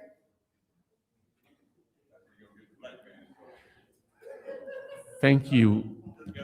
Thank you in the room. Thank you. so nobody has ever asked to report. They don't even know that they receive them and we get them every month. You know, I look at them often, Point of order. every month. What is your point? Mr. Chair, you need to warn her for speaking to the motives of her colleagues, Rule 43.21. She does not know what we think, but we do know she believes in DEI hires Thank- and has a problem with them. Thank you. 'Cause I'm tired of her. Councilwoman, if you would be. Mr. Chair, Ca- I was not mentioning anybody's motives. I was stating a fact. If you would be mindful of the implications of your statements. I'm saying that nobody has ever asked a question about our monthly budget reports that we receive from the administration. There's no motives indicated in that. It's just a fact. So I'm not, 10,000 is way too low. Absolutely. Is 75 the right number? I don't know. But 10,000 is just way too low. Request for And information? What's your request? Oh, you don't have to request information. No. What? Because you're the one who approves that. Okay. 75 being, 10,000 being too low, 75 being high. What number are you comfortable to vote yes on tonight? I don't know that I'm comfortable today at all. However, we have had this resolution, this ordinance before us in the past, and it was voted down. And we did, I believe the number that was floated around at that time was 50,000. But it was turned down at that time. So, like I said, we also, we have the opportunity to look at those budget reports monthly. And no one yet has asked a question. Request for information. Thank you. Request I'm for done. information. To the speaker, do those budget reports tell us how each dollar is being spent?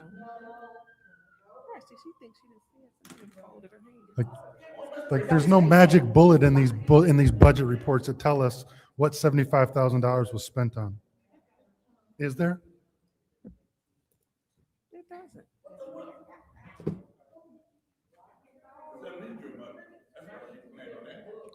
Councilwoman?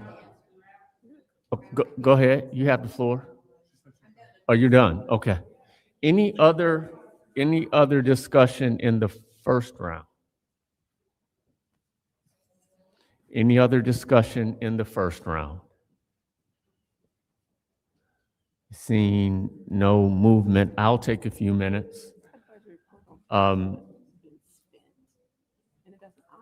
As I hope it would be recognized, I'm trying to find a way to move this forward. Willing to listen to and wanting to hear input from colleagues that may not be comfortable at this number. Well, how can we come to ground where we are in our role doing best we can to between hold accountable and or promote transparency, do so. Now, I'm going to not make explicit reference or inference about what persons know or what persons don't know. What I will say is we've all been informed of discussions, meetings, and reports that I'm not going to say some have received because I haven't heard some or many speak to having received reports that others have not received. But I have heard a council member say that they've received reports or had numbers that not all other council persons have received. So again, I'm going to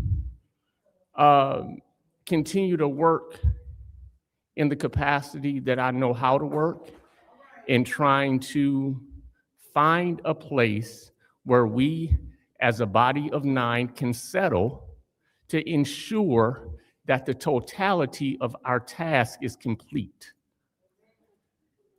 Then, Mr. Chair. Yes. Then can we send this back to committee so that we can have that number? Like, he has the floor, so I didn't know how to do it. I know that, I know I- you said you're trying to find a number that we're Yeah. all comfortable on, so can we send this back to committee so we can work on a number we're all comfortable on? I'm not wanting to make that, at this point, I'm not wanting to make that Thank motion you, myself. Mr. Chair. What I would like to do is, as was stated when the question was posed, to hear the second round discussion, because the response that I received by one of my council colleagues was, I'll give it that thought and talk about it in the second round. So I'll yield the floor now so we can get to the second round so I can hear that discussion. Second round. Is there any discussion in the second round? Any discussion in the Mr. Chair. second round? Councilwoman in the 6th Ward. Thank you. If we were operating with transparency, and let's say some honesty here, it was the councilwoman in the 4th Ward who said she heard chatter, and the chatter, when asked for the chatter dollar amount for the ARPA funds, would not tell us, would not. And today, she does not want to hold people accountable.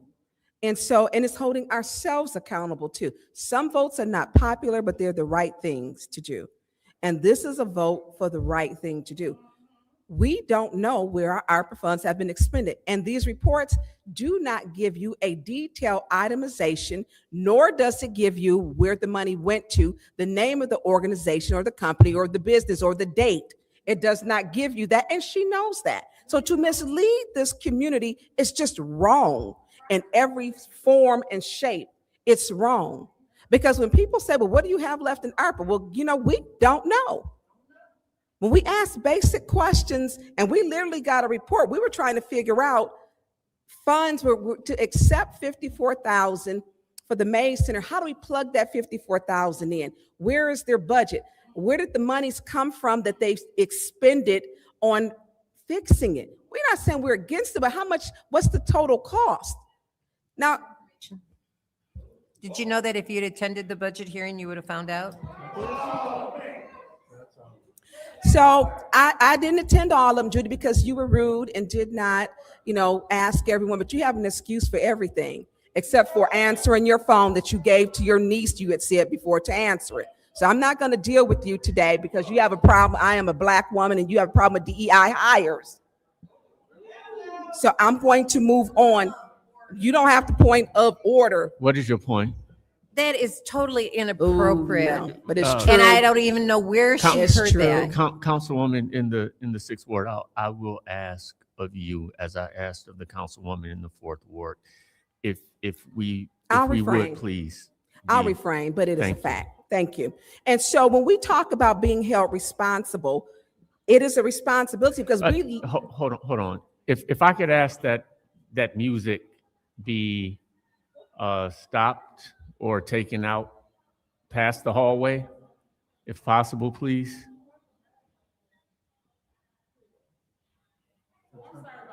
Thank you. Thank you.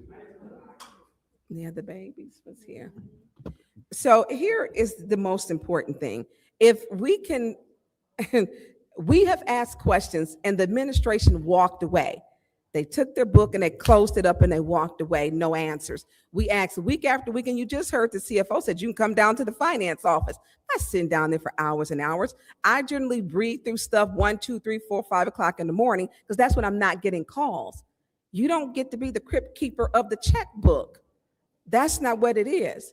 And the part that she can't separate herself from doing what is right is problematic.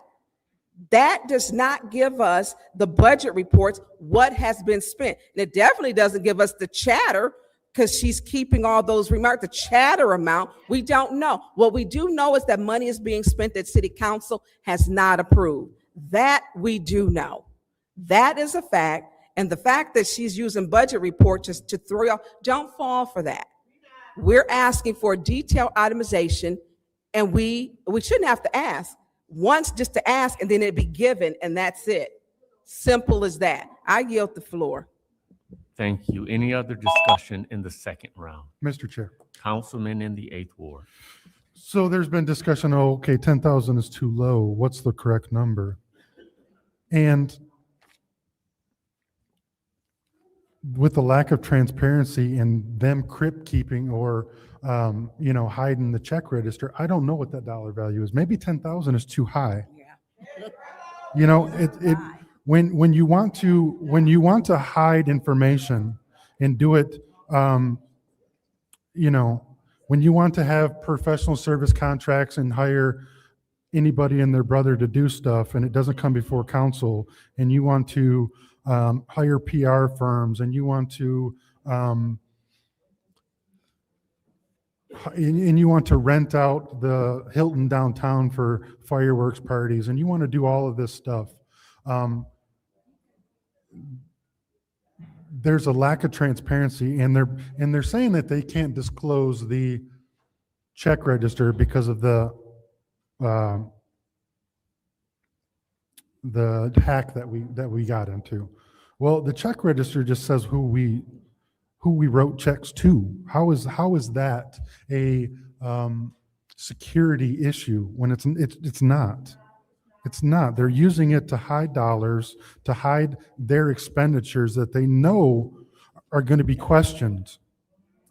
And that's why they don't want to publish the check register. For as long as we've had a website, there's been a check register on the website.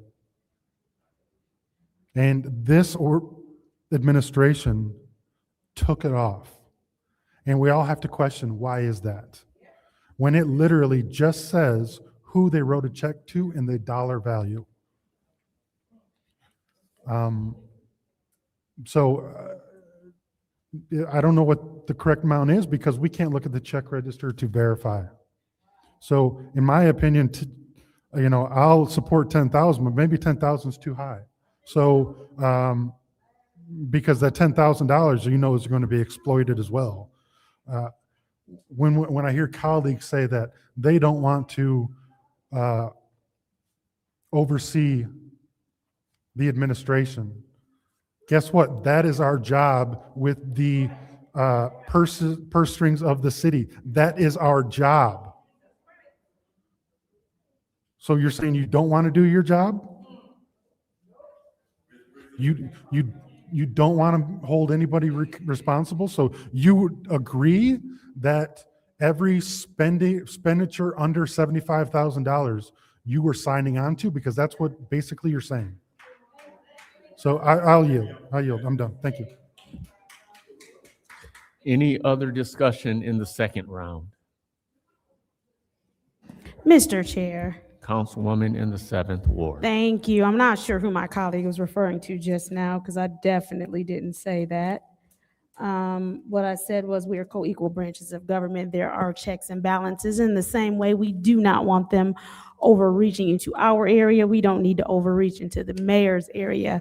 Again, as I've stated before, I think that this needs more time so that we can come up with a number that actually works. There have been times in the past where my colleagues have asked for more time to talk through a situation, and I have voted with them to give them that. So I am asking for the same courtesy. If I don't get it today, I understand. But the bottom line is I'm not supporting this today. I've stated my reasons why. I yield.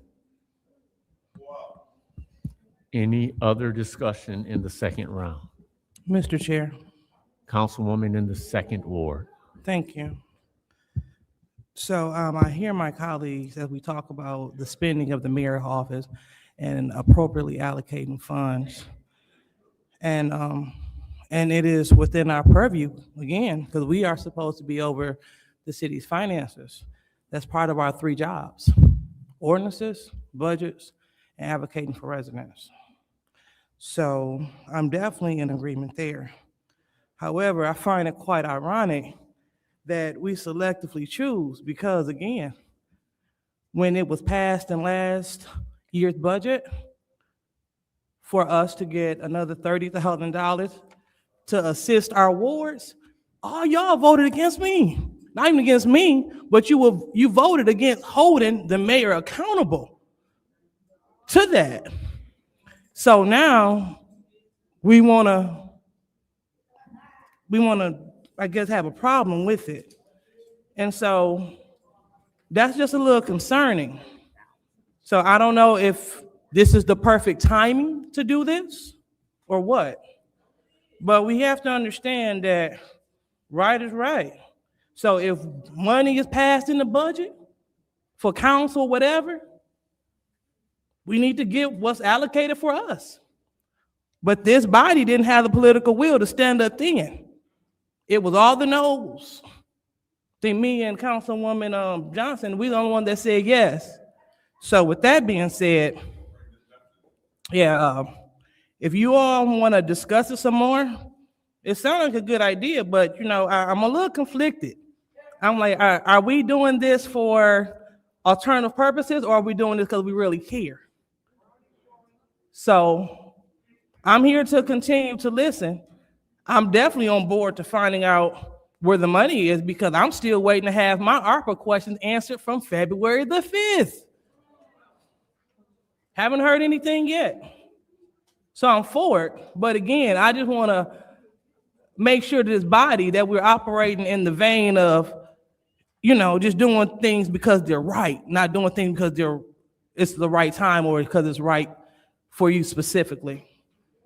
We had an opportunity to do great things for our ward, which was passed through the budget. This body said no.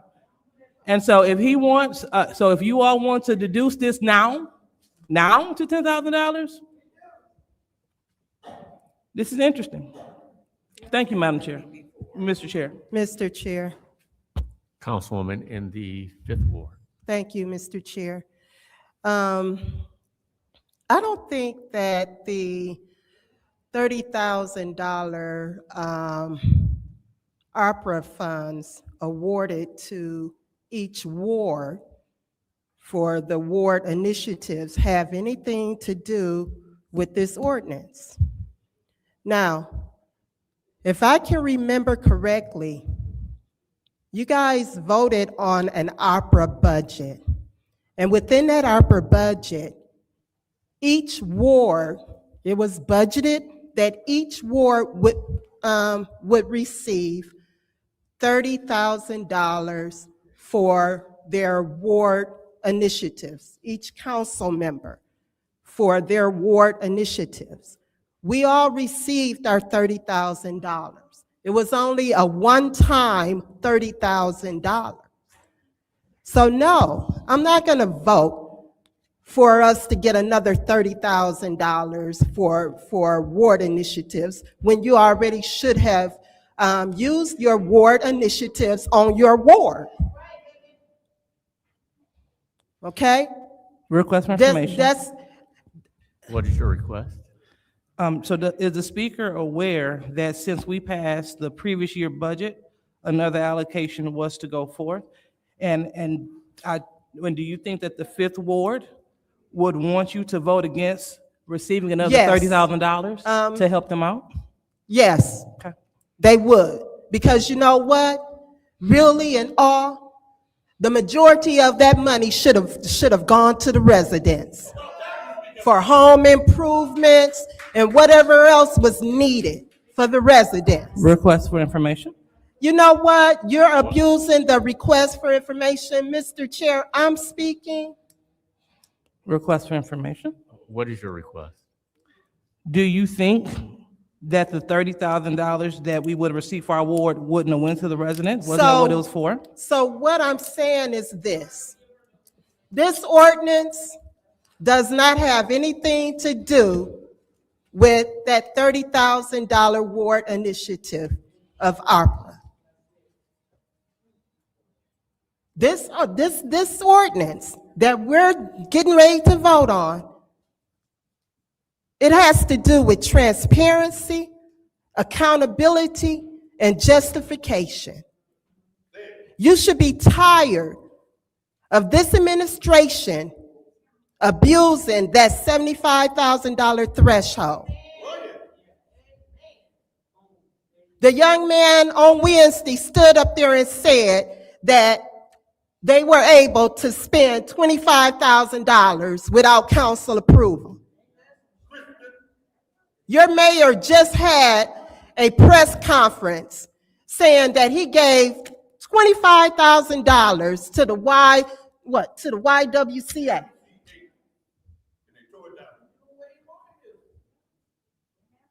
He's using money, $50,000 for the rodeo.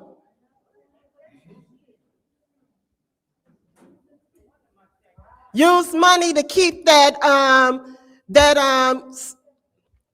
community service center open over there on Clio Road.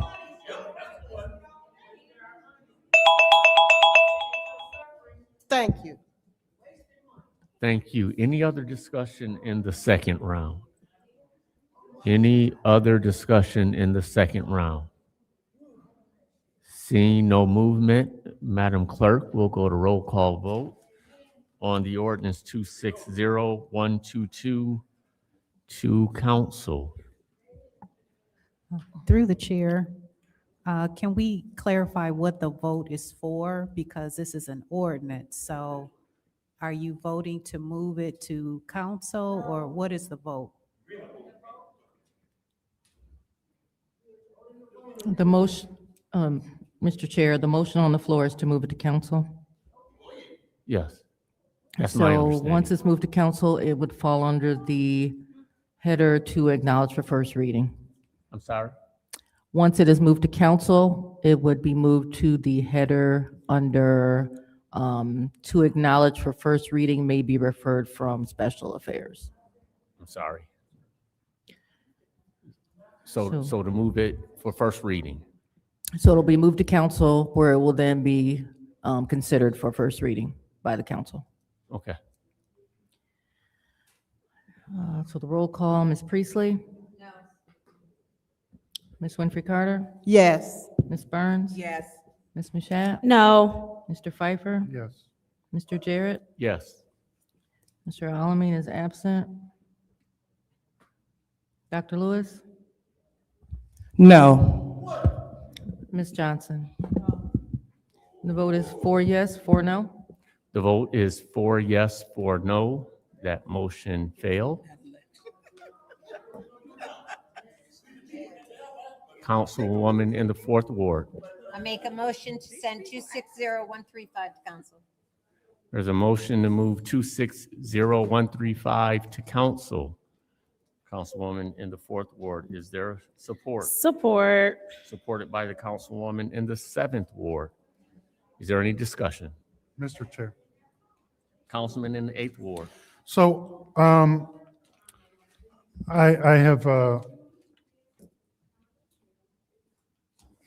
helped get the current zoning permit or the zoning adopted. I've been very hands-on in the zoning ordinance. And I say that to say this, I will not be supporting this the way that it is written tonight. I understand that we need to reform green zone. We need to reform a few different things. My objection are duplexes in TN and TN1 and TN2.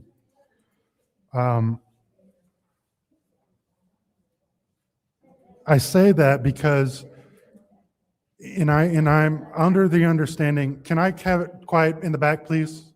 Can I have it quiet in the back, please? Thank you. We have to protect the housing that we have along with building new housing. And by taking and allowing duplexes in TN1 and TN2 without any additional scrutiny is a horrible proposition because it potentially devalues our current housing stock. We cannot have a duplex that comes in and has a 20-foot setback next to a house that has a 40-foot setback. To me, you're devaluing your neighbor when you do that. And we talk about we want to make housing more affordable. Well, guess what? Nobody is building housing in Flint except for nonprofits. So when you look at, okay, a nonprofit is going to come in and buy a lot for $100 because they don't care. They're not paying any property taxes. They don't pay any property taxes. They put a duplex on that is 20 foot closer to the road than the neighbor on either side of it. So what we're doing is we're saying everyone that has stayed, to my Chris Del Moroni, those who stay will pay. And you take someone that has been in the neighborhood forever, they're retired, whatever else, their only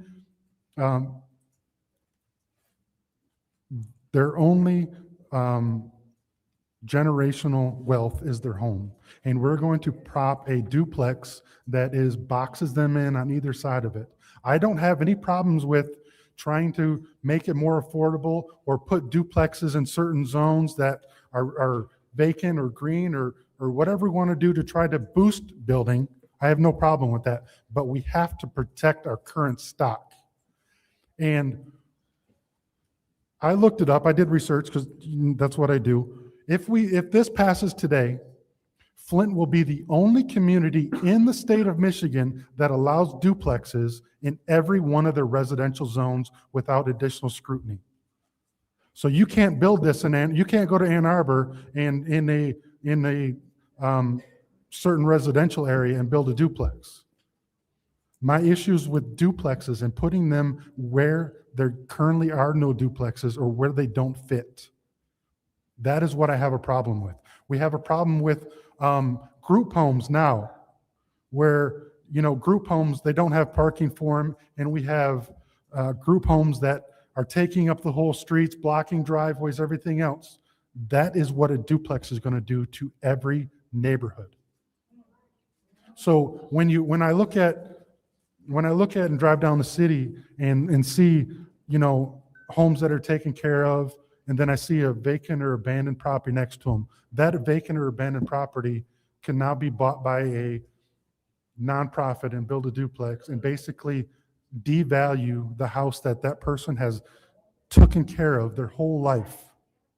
So I will not be supporting this. If we want to discuss green zones and we want to discuss where it would be appropriate to have duplexes, I'm all for it. I'm all for it.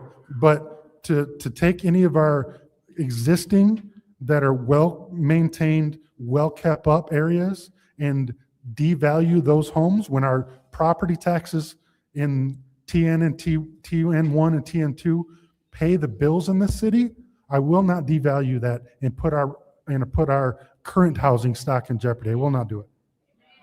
I yield. Any other discussion in the first round?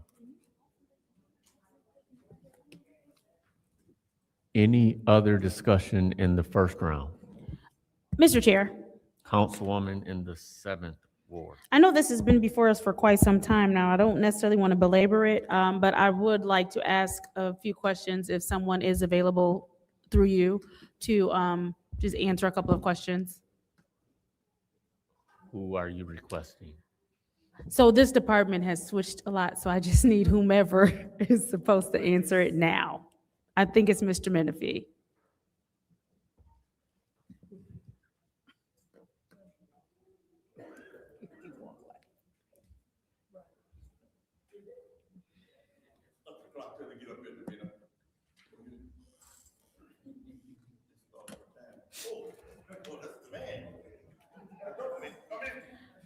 Hey, Good evening, Mr. Menifee. How are you? hey, I'm great, thanks. How are you? Good. I was listening to my colleague, and he was talking about how this does give way to, and one of the issues that I do have in my ward is the fact that you have people that purchase property and they then turn those properties into group homes where they get to do that legally through staying just under the threshold in which they have to report to Lara.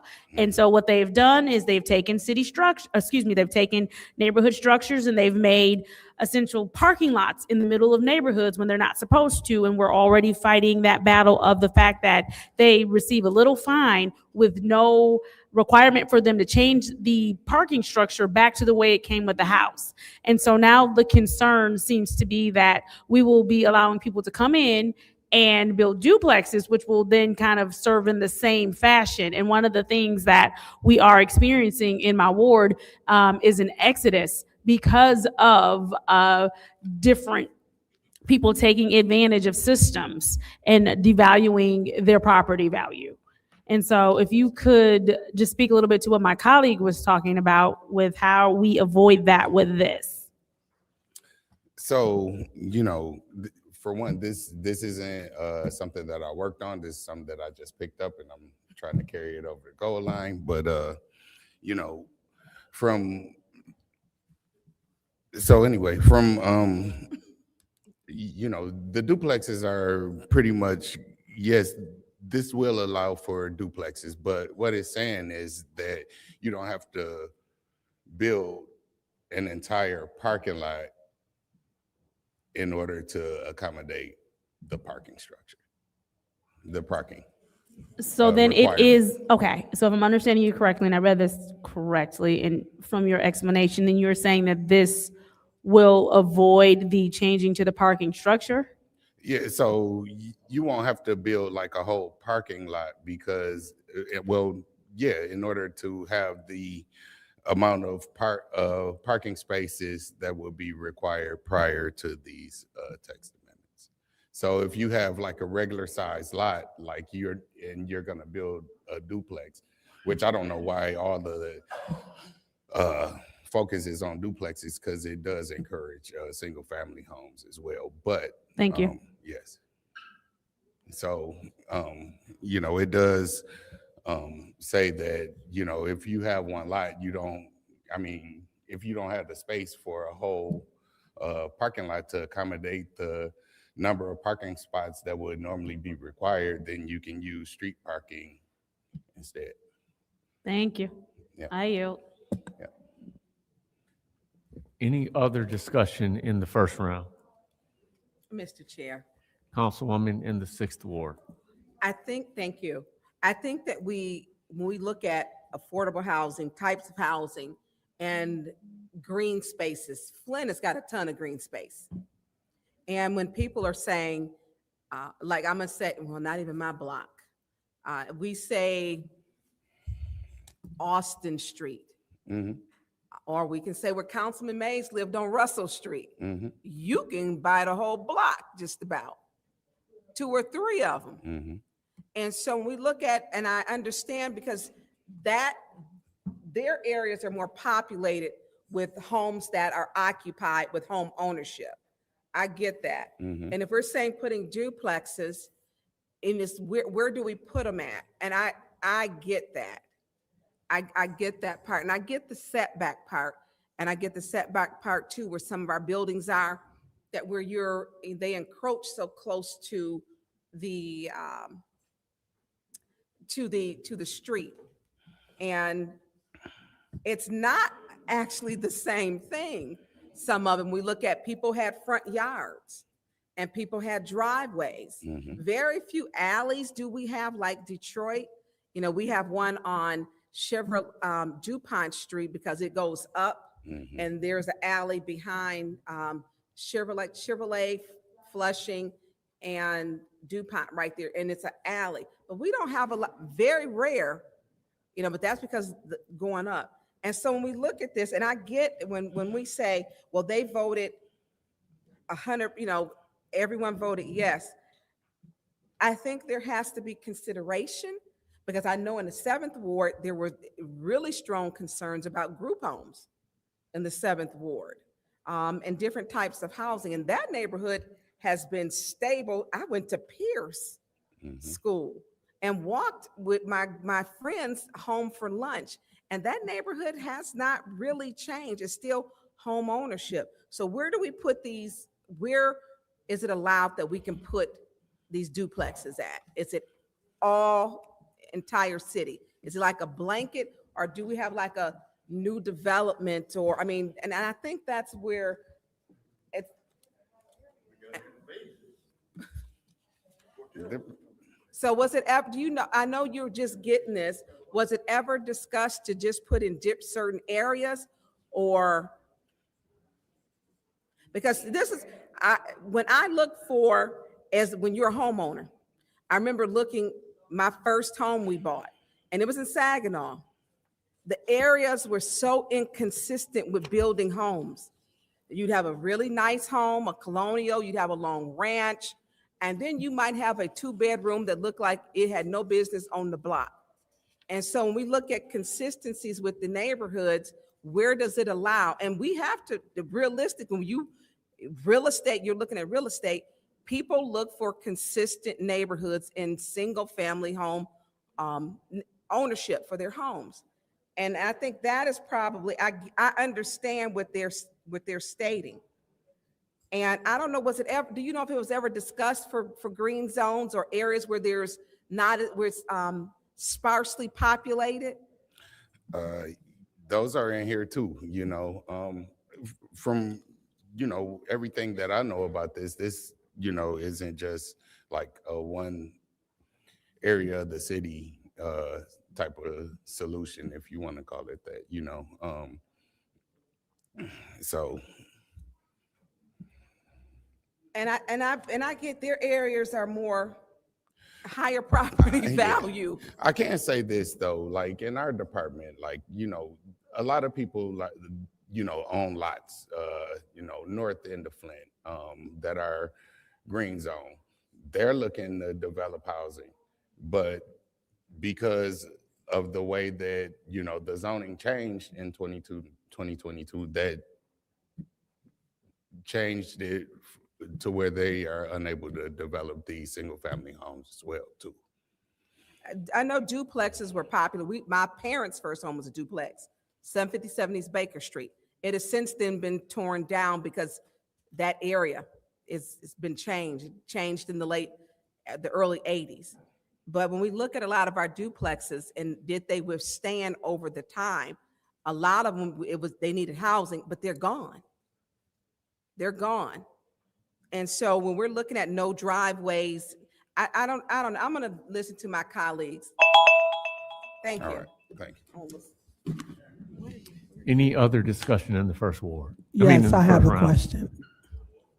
Councilwoman in the third ward?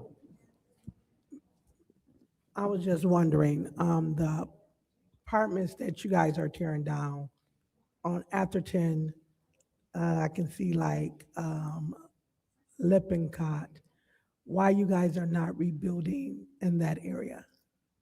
Where y'all had, where y'all had the apartments and stuff at, where there were parking lots that accommodated everything. We're not tearing down any parking lots. The Terrace, Stonegate, Oh, Regencies. yeah, from my understanding, that is Atherton East, and it was in a flood. It was in a floodplain, so that has something to do with the Choice Neighborhood Grant. This is something totally different. Okay, thank you. Yes. Mr. Chair, Councilwoman in the second ward. thank you. So, through you, Mr. Chair, to Mr. Menifee. So what are the benefits of this ordinance and, you know, bringing duplexes to the community? Yeah, for me, it's, you know, new housing development in our city. You know, we do have a housing shortage here, and it just seems like the emphasis is on duplexes, like, you know, just because, you know, it is in the language, but this also allows for single family homes too. You know, I haven't personally, since I've been in this department, I haven't had anyone come in that are requesting to build duplexes. Every request that I've had has been for single family homes. You say everyone that you have has been for single-family homes? Yes, ma'am. In the time that I've been here, I'm not saying that there wasn't, you know, prior to me being there, but all the requests that have been coming in have been for single family homes on lots that are privately owned, and the owners have come in and, you know, look to build new housing on their lots. Okay, so is this an ordinance that you would support? Do you? I would. Okay, all right, thank you so much, Mr. Thank you. Menifee. So this is where I stand. We have a lot of people coming here talking about there's a housing shortage, people don't have any place to stay, people are homeless. You go to the valley, you see people parking their cars underneath bushes, and they are living in clusters. You know, if I park my car a couple doors down, then we can watch one another's back. I mean, this is happening throughout the city. People don't have a place to go. And so on the north side, it's real. And I understand that we have a lot of green space on the north side. So much green space. I mean, it's hard to keep it cut. That's a big reason why I fight so hard when we're talking about blight, because all we have is green space. I would love for someone to bring some duplexes over here to the north side of town, because people need places to live. Regardless of how you feel about the council person, regardless of, we need to look at what's factual.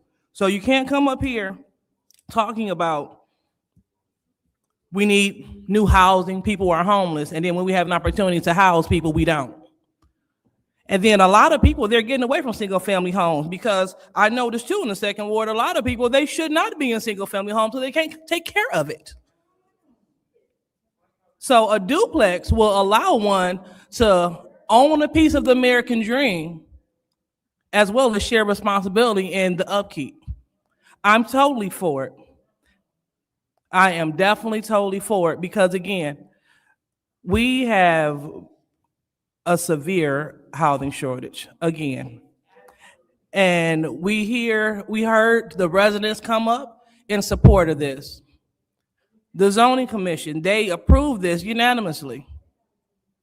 So I don't like saying one thing and then doing something totally opposite. So if we're for housing, like I know I'm for housing, if I believe that it is a housing shortage, you know, I see people living in abandoned houses.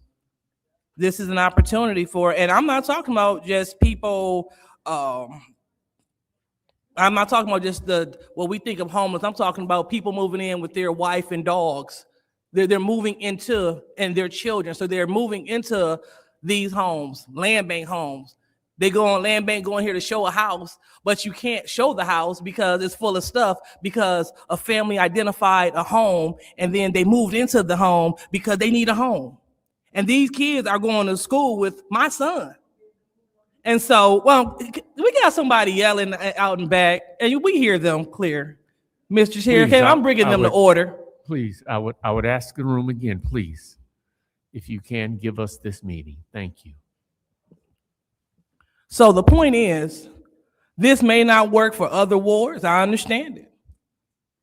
But it'll work very well for wards over here on the north side, specifically the second. So I welcome this. Please, I'm tired of looking at abandoned blocks that are used for dumping sites for local and out-of-town residents. Let's put some houses up. Let's put some people in them. Let's teach people through, they have other programs. LISC has some, they also have some through NACA. Teach people how to take care of homes so they won't become dilapidated. Let's be a part of the solution. And let's not shoot everything down like it's going to be a problem. So the second ward support this, and whoever hear me in America, I welcome you. Let's come to the second ward. Let's talk development, nonprofit, for-profit. I don't give a care. We need housing, and I can identify several blocks. If they already have the driveway going to them, just no house. Bring those duplexes on so people can live. Thank you. Thank you. Any other discussion in the first round? Mr. Chair, Councilwoman in the fourth ward. I can't agree with my fellow councilwoman in the second ward anymore. I am very much in favor of housing in this city. We need it. You go on the east side, there are huge areas where there's no houses anymore. And you can combine lots and have it for a reasonable price and build on them. They've already got services at the street. They have driveways. You know, I think that's a wonderful idea. There is, I don't know how many people know that there are people living around as you're going south on Center Road and you want to go west on 69, there's a homeless encampment in there. There's a tent. And these people need a place to live, and that is not safe to be in that area. You know, a lot of the fires that happen on the east side are from homeless people trying to stay warm. Housing is very expensive. Duplexes are a way to reduce housing expenses because of it's the building cost. Instead of having 8 walls, you're having 6. That saves money. And also your permits are one time because they're on one lot. So I'm in favor of this to increase housing across the city. And I don't care what area you're in, it works to increase the available homes for all residents. Thank you. Thank you. Any other discussion in the first round? First round. We'll move now to the second round. Any discussion in the second round? Mr. Chair, Councilman in the 8th Ward. I don't disagree with anything that anybody said. If you have a need and you want duplexes and there's block upon block, what I'm saying is if there is an existing neighborhood with one open lot and that doesn't have duplexes, I don't want somebody to come in there and put a duplex that is closer to the road and full of parking in an established neighborhood. That's what I don't want. If we have street upon street or whatever else that we need, and we can build row upon row of whatever housing is necessary, let's do it. What I'm saying is I don't want to isolate and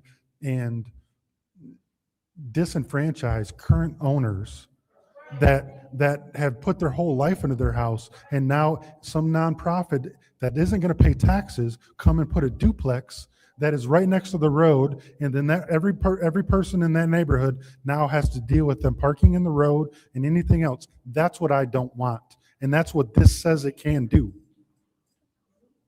So that's my complaint. It has nothing to do with disavowing duplexes everywhere. There's a spot for duplexes and there's not a spot for duplexes. And I'm saying where there's established neighborhoods and there's an open lot, or where your house burns down and the land bank buys it, or Communities First buys it, or whoever else that wants to come up here with a pre-written speech wants to build on it, I'm saying that they should not be able to build that is now, because in TN1 and TN2, the setbacks are 30 to 40 feet.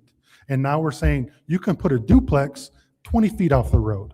So now you've got a house that is substantially closer to the road, multifamily, the parking in the road in an existing neighborhood. And I'm saying I don't want to do that to our homeowners that have paid and bled for this city. Request I do not want to information. do that.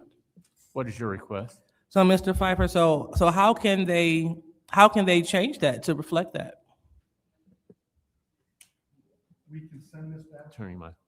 We can send this back to the Planning Commission and remove TN1 and TN2, which is the majority of the established neighborhoods. That is as far as, I don't know the entire neighborhood or the entire zoning thing, but that is the majority of 7, 8, and 9, the well-established neighborhoods that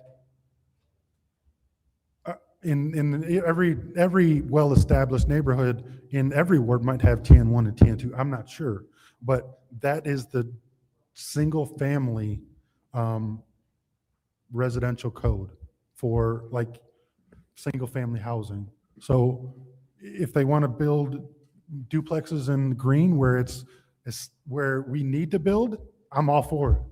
If they want to do it in multi-residential area, MR1 and MR2, I'm all for it.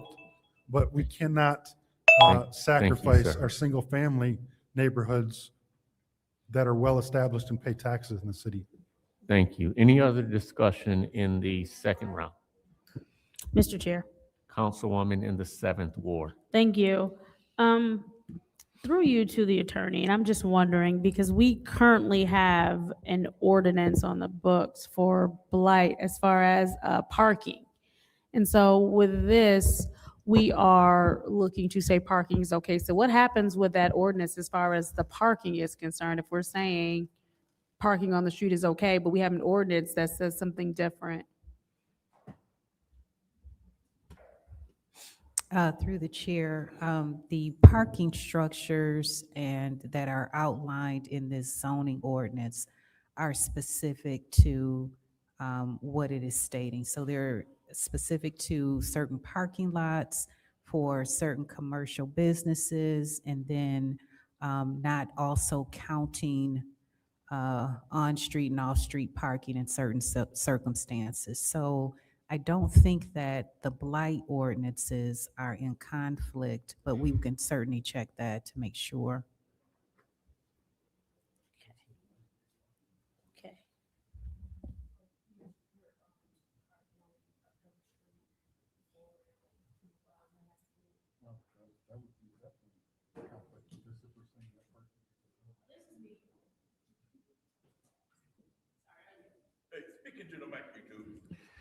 Any other discussion in the second round?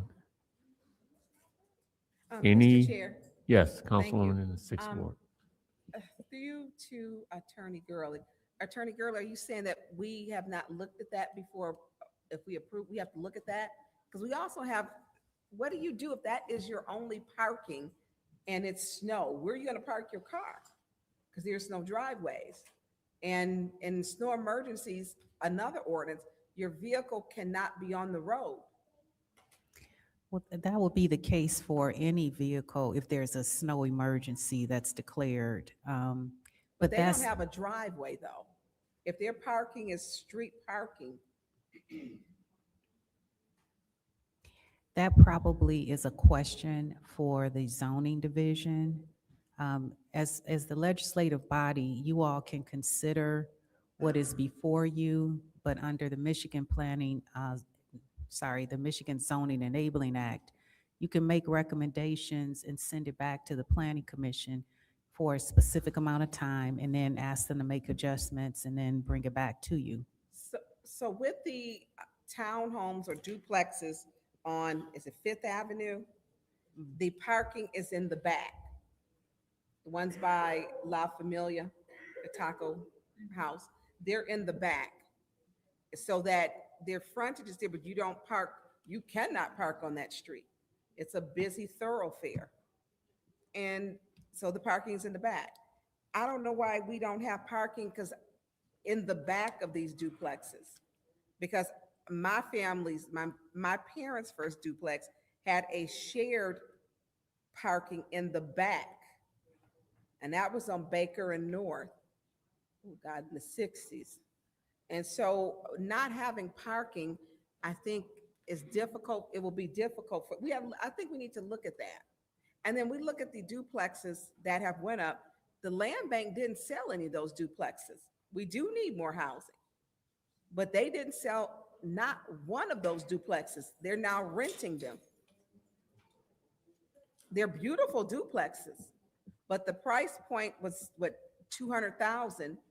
And with that price point, they're now being rented. And so now you'll have renters in the neighborhood. So I think these are just a few things that I understand what people are saying that we look at, and I agree.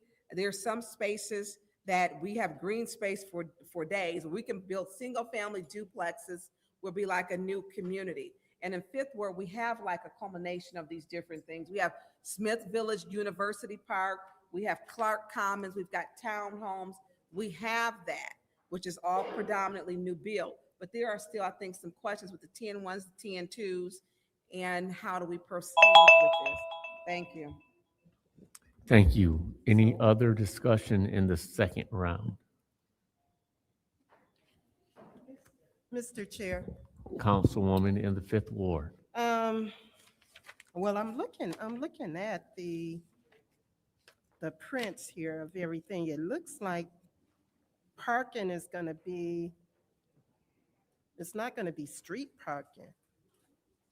I'm looking and it looks like the parking is gonna be like,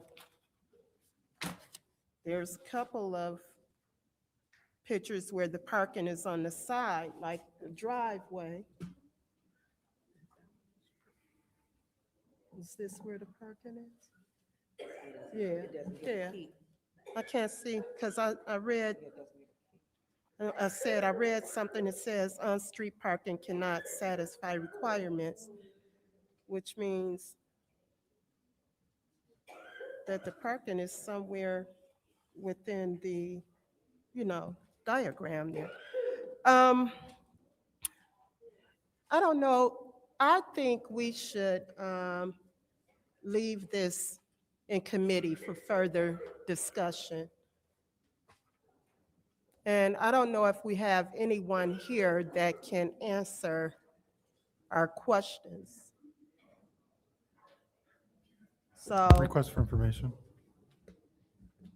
yes, Are you saying that you want to send it back to legislative and have someone from the planning commission join us? yeah, and someone who, land bank or the organization that's planning to do this, these duplexes. So you're making the motion? Yes, I'll make a motion that we send this back to the legislative committee. There's a motion to send this ordinance back to legislative committee by the councilwoman in the Fifth Support. Ward, supported by the councilwoman in the Second Ward. Madam Clerk, roll call vote. Ms. Winfrey Carter? Yes. Ms. Burns? Yes. Ms. Mashat? Yes. Mr. Pfeiffer? Yes. Mr. Jarrett? Yes. Mr. Alamin is absent. Dr. Lewis? Yes.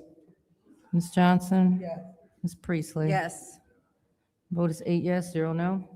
The vote is 8 yes, 0 no. This ordinance 260135 will be sent back to legislative. Mr. Chair, Yes. I make a motion to take off the table our walk-on, and I so move. Motion to take off or to bring back up the add-on, take it off the table. Is there Support. support? This one that we were figuring out the language. Opioid. And that doesn't have to be voted. Oh, we do have to vote. Madam Clerk, roll call. Ms. Burns? That was weird to figure out how to say it. Yeah. 'Cause what's this? Ms. Burns? Yes. Yes. Ms. Mashat? Yes. Mr. Pfeiffer? Yes. Mr. Jarrett? Yes. Dr. Lewis? Yes. Ms. Johnson? Ms. Priestley? Yes. Ms. Winfrey Carter? Yes. Vote is 8 yes, 0 no. The vote is 8 yes, 0 no. Their discussion, the first one. Mr. Chair. Oh, go ahead. Wait, Mr. Chair, can you say what round we're in and who has spoken? I was still talking. It actually was tabled during round Two. 2, and in that round, Councilwoman in the 7th Ward spoke. Do you want to speak again? Okay, Mr. Chair, I make a motion to add one more round of 3 minutes, and I so moved. It's a motion to add a, Order without objection. Support. She's supported. there's a motion that was made to add a round supported by the Councilwoman in the 4th Ward. Madam Clerk, roll call. Ms. Mashat? Yes. Mr. Pfeiffer? Yes. Mr. Jarrett? Yes. Dr. Lewis? Yes. Ms. Johnson? Ms. Priestley? Yes. Ms. Winfrey Carter? Yes. Ms. Burns? Yes. Vote is 8 yes, 0 no. Yes, 0 no. Another round has been added. Anyone choosing to speak in the round? In the second round, I'm sorry. Anyone in the second round? Anyone, so we'll move to the third round. Anyone to speak in the third round? Mr. Chair. Councilwoman in the 7th Ward. Thank you so much. We had to table this resolution because we needed to come up with wording to ensure that once the settlement was given to us, we would know the amount that it would be made publicly, that it would be publicly disclosed. So I am proposing that we add on the following language. So right now it's just 2 paragraphs. So, excuse me, right now it's just 3 paragraphs. I'm proposing that we add a 3rd paragraph. Paragraph 1 reads, a new proposed national opioid settlement has been reached with 6 regional dispenser defendants, Associated Pharmacies Incorporated, J.M. Smith Corporation, Louisiana Wholesale Drug Company, Morrison-Dixon, North Carolina Mutual Wholesale Drug Company, and United Natural Foods. And paragraph 2 currently reads, city administration and the law department recommend approving the settlement of the proposed national opioid settlement involving the remnant defendants. This is accomplished by the city of Flint's execution of the 6 defendants, remnant defendants combined subdivision participation and release form. I am adding the 3rd paragraph, which is execution of the referenced documents, entitles the city of Flint to 0.0999361510% of the total settlement of the 6 regional dispenser remnant defendants, which the city will publicly disclose upon receipt. I'm adding that be paragraph number 3. And then we go into paragraph number 4, which is it is resolved that the appropriate city officials are authorized to do all things necessary to approve, effectuate, or enter into the national opioid settlement with the 6 regional dispenser defendants. And then it names all 6 of the defendants. But here we're just adding that 3rd paragraph, which says the execution of the reference documents entitled the city of Flint, 0.0999361510% of the total settlement of the 6 regional dispenser remnant defendants, which the city will publicly disclose upon receipt. Request for information. Yes, sorry. Yes, what is your request? Can we, so just my thoughts, can we say that the city is expecting the point whatever of the 97 million or whatever that dollar value is? Can we say we are expecting this? The only reason that language isn't going in there is because if someone comes in, it's not going to be the 97 million. So us putting it in there would be false because we don't know how many people are going to sign on after But us. that dollar value doesn't change, right? The total dollar value isn't going to change. Our So point, you wanna our add the- 0.9 something is going to change, right? No, the percentage stays the same. I see what you're saying. So you want the total Yeah, that is expected and the percentage in there. I would say, Mr. Chair, if we can just go back and forth real quick, I would say the city is expecting 0.009 of 97 million. If it is anything. Of the total 97 million If settlement. it is anything other than that, that they would put out a statement of the dollar value. You know what I'm saying? Through the chair, just to make it cleaner, if you can just put the 0.90%, whatever that 7 figure is, of the total settlement amount. Okay, Because eventually we will. It does say of the total settlement. Okay, but it could change, and I am Right. just trying to avoid the city coming back and saying, oh, well, we got a lot less, or we got a lot more. Whatever that amount is, it has to come before council, and at that juncture, we'll know the total pot, we'll know what the city is supposed to get, and we'll know how many municipalities also signed on. So just add the word dollar after settlement then? Because right now it just says execution of the reference documents entitles the city of Flint to the percentage of the total settlement of the 6 regional dispenser remnant defendants, which the city will publicly disclose upon receipt. So are you saying just add of the total settlement dollars? And just put dollars after the word settlement? That's fine. Okay. We're the only ones trying to figure it out. So is that your motion? Turn it into a 0.1 to add that? Yes. And Madam Clerk, I'm not sure if you had what I said. I can email it. And I just have to add the word dollars. Mr. Chair, Yes, Councilman. since this is the last resolution on this, can we get a 3-minute recess while the language is given to the clerk? Without objection, we'll take a 3-minute recess.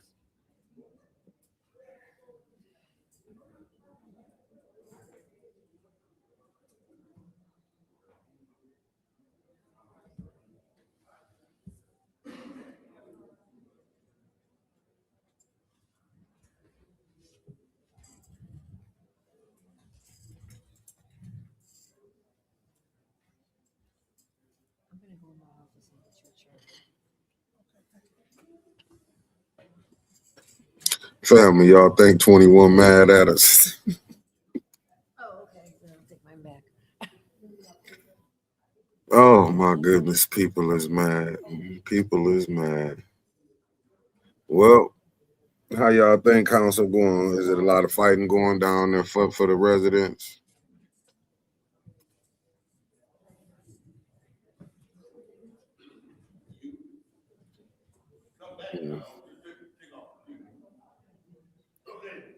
Is Candace down there? What's up, Javier? Thanks for everybody that done tapped in to this madness. Thank y'all for tapping in. As you see, look at Judy. She done wobbled her way on up out of that little spot. I know he's mad. You know I don't care about him being mad. I'm hoping that they do realize that Candace, that 7th ward is terrible if they put her back in there. Hey, I seen that Liddell got mad. She didn't want to put a cap on that. I'm like, Dennis, it should be like a $1,000 cap on that what the mayor can spend. Liddell got mad and said that nobody, they ain't have it. She want that 30,000. That's why I keep telling people. Why they acting like Liddell is really some shit. That mayor gave her that 30,000, Liddell back. She back to the tyrant she is. You know what he mad about.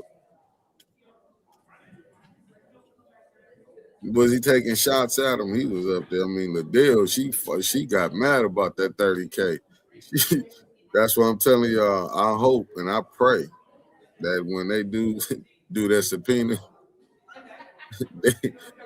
Judy with her good lying ass up there, we get briefings every month. We get briefings every month. Judy up there. We get briefings every month. Then they said they don't tell what that's what I'm saying, man. This thing here is diabolical. Liddell only want that 30,000. And why ain't nobody bring up that the first ward councilman is not on the ballot to run for the 3rd ward? How is he still in that 1st ward seat? This is crazy what we going through. But shout out to Davina. What's up, Raphael? Hell yeah, they still friends. Because they shouldn't listen, man. When I see that, when I seen the mayor had the Secretary of State on his show this past Saturday, and this stuff then went down, shit. Nearly whole crew that he got coming in on the ballot. And then there are 2 wards they walking in. Yeah, KP, she was, listen. Neely's a pure idiot if he let it go down. This make you want to see him cool. Now, this make you just, I'm telling you, this will make you go sober. Well, you know what, Javier, Jonathan, I think in my humble opinion, Jonathan waited too long. He should have if he was going to run, he should have did this back in January, the latest February. He should have did this back then. Because he ain't got nothing going on. I'm happy he talked about us for 30 minutes. I know the little 7 viewers. I hope they like, share, and subscribe over here. He upset. He said let him on the show.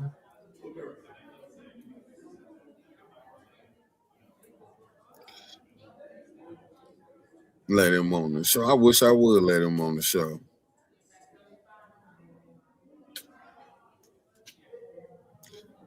Hey, Mark Hutchinson, and I agree with you. This show, that's why we need them organizations for them people to be down at that Flint Neighborhood United meet. They don't have people representing them over there. They do not. Like, we don't got people that's representing the people from the north side.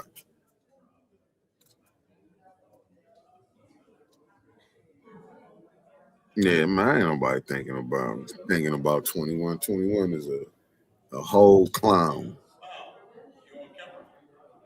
Never seen nobody like that. I don't know if he's supposed to be working out there on the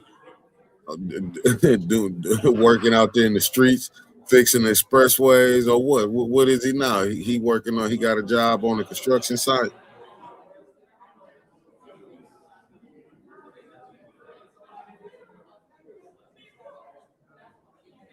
I wouldn't interview him. He'd be spitting everywhere.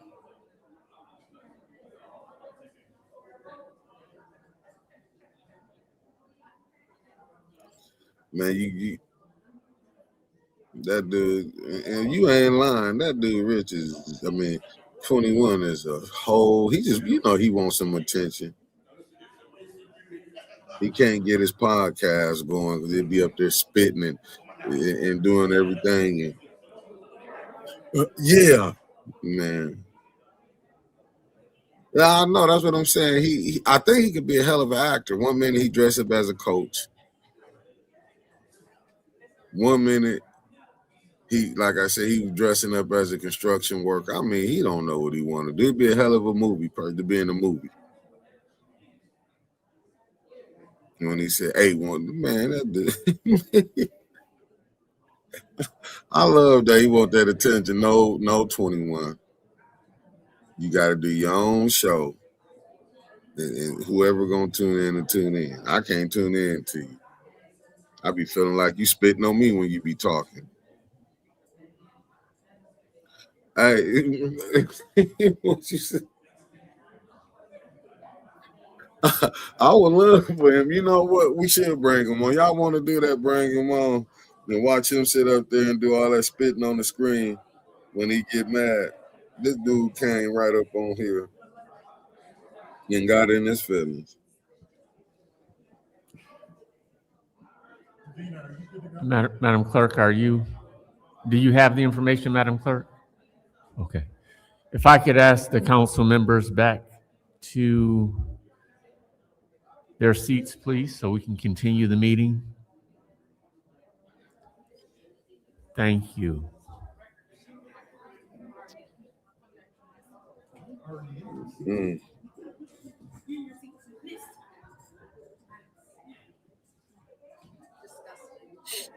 They is politicking in this thing right now. Let me get back. Let me get our family. I didn't talk about that food long enough. What's up? What's up to Max? And thank you for tapping in. They giving the city away, Mac.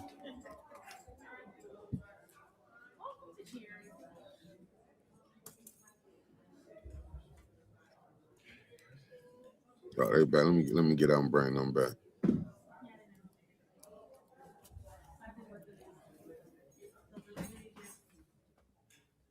Madam Clerk, if we can get ready and take the roll call, please.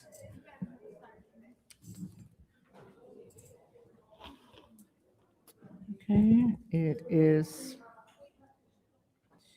7:13 p.m. and we'll take the roll call to return this meeting to order. Mr. Alamin is absent.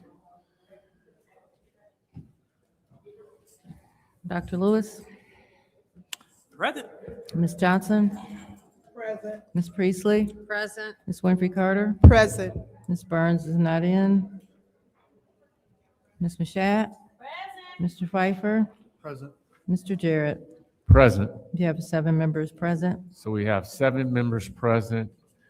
We took recess such that the clerk could work with the clerk to get the wording for the resolution. Is there then a Mr. Chair, councilman in the 8th ward? can we get the clerk to read the language and then before I support it? Madam Clerk, would you read the addition to the resolution, please?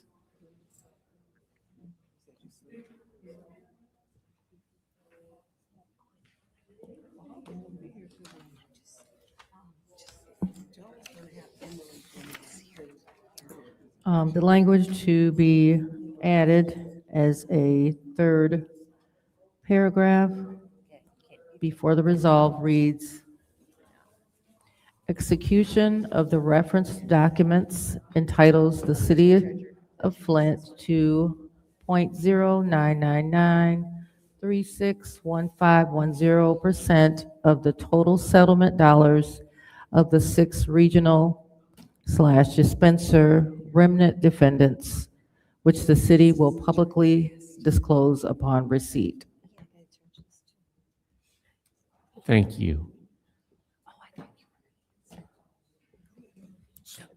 Is there then Support. a motion? You- That was my motion. That was a It was a motion. motion, I support. And it's supported, and that's going to become a point one? Yep.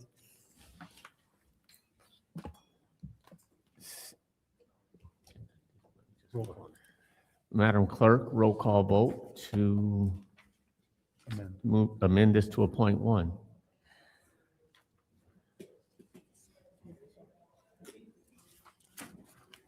Mr. Pfeiffer? Yes.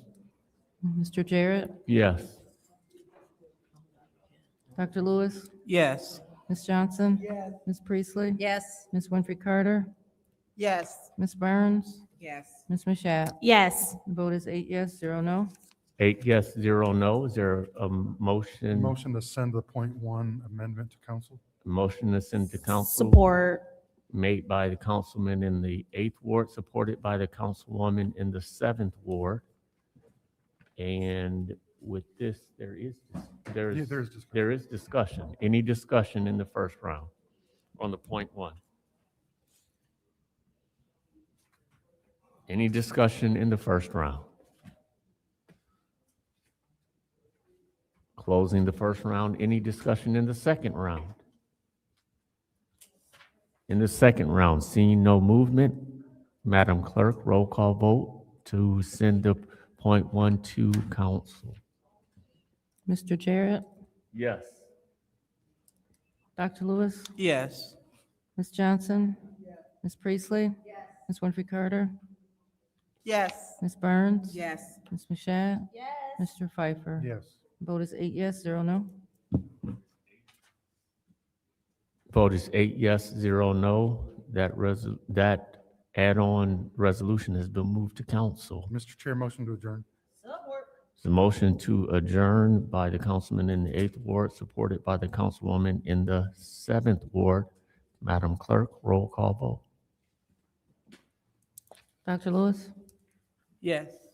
Ms. Johnson? Ms. Priestley? Ms. Winfrey Carter? Yes. Ms. Burns? Yes. Ms. Mashat? Mr. Pfeiffer? Yes. Mr. Jarrett?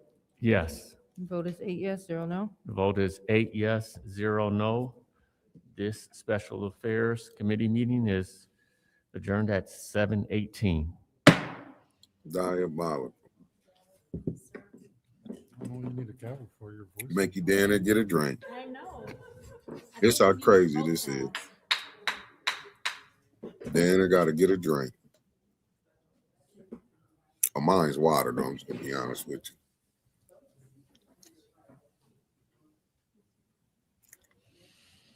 Oh, somebody put something on the floor talking about residency tonight. Called Davina ass out.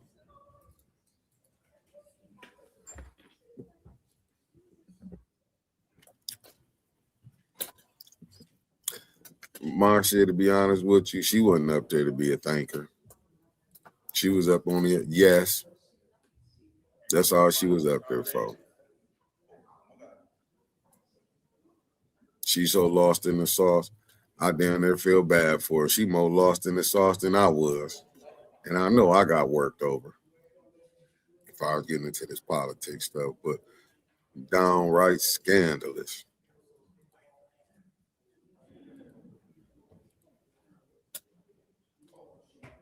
Well, you know, the way they set this thing up, everything that don't get passed through this, it get brought back in the next one. How many minutes?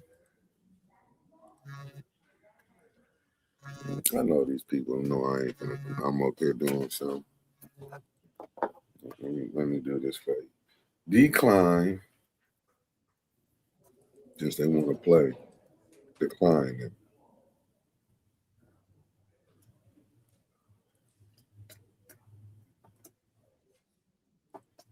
Sitting up here, man, this is downright scandalous.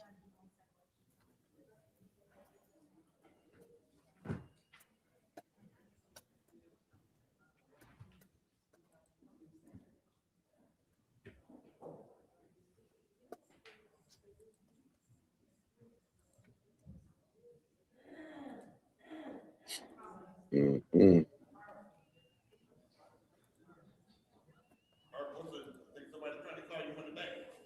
Mm-mm. Well, I tell you that. Where the candidates ain't coming down there. Ain't no sense of coming down there, KP. Certain ones, no, they getting right in. All they got to get is 7 votes and they walking in. They ain't calling nothing out, man. They look like they next in line to keep this train rolling. That's what is scandalous about this situation. Keeping this train rolling. That chain, that just cold as shit. Well, all these candidates, them candidates, they stepping out. You know, 7th Ward was, I think he was just doing a protest at the jail. Yeah, man, listen. I don't know what's going on right now. I'm confused. I'm really lost on this today.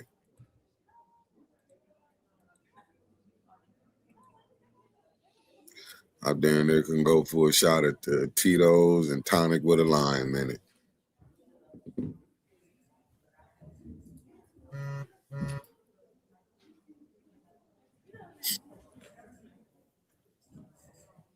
Lucky I'm detoxing. I'm telling you, I picked a hell of a time to get trying to clean my soul up. The Brian, I wish I would put my hand on something. They would really lock us up. Oh, 7. Okay, they say 7th Ward there.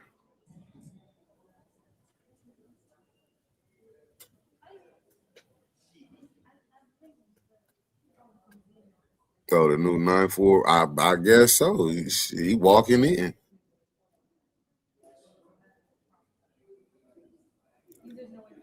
Diabolical how they didn't put this together.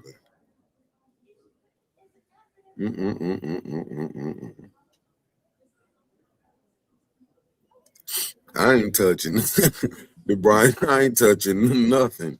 What's good evening, Michelle Pfeiffer? I ain't touching nothing. You know I wouldn't do it. That little thing LaShawn got away with. How JJ got disqualified for not getting his signatures in early. JJ waited to the 9th damn minute. JJ was supposed to be.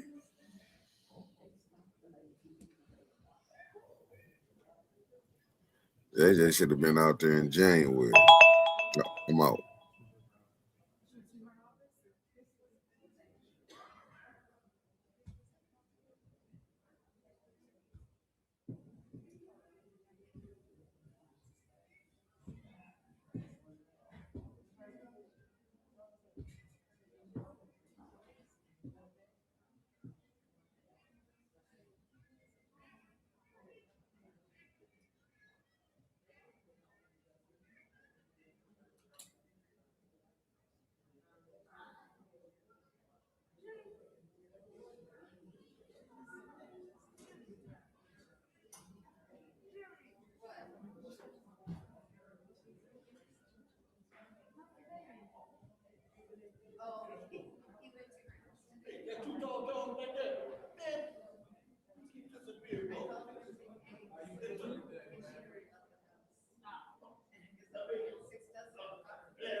I'm talking in Trump neighborhood, man, Donald Trump.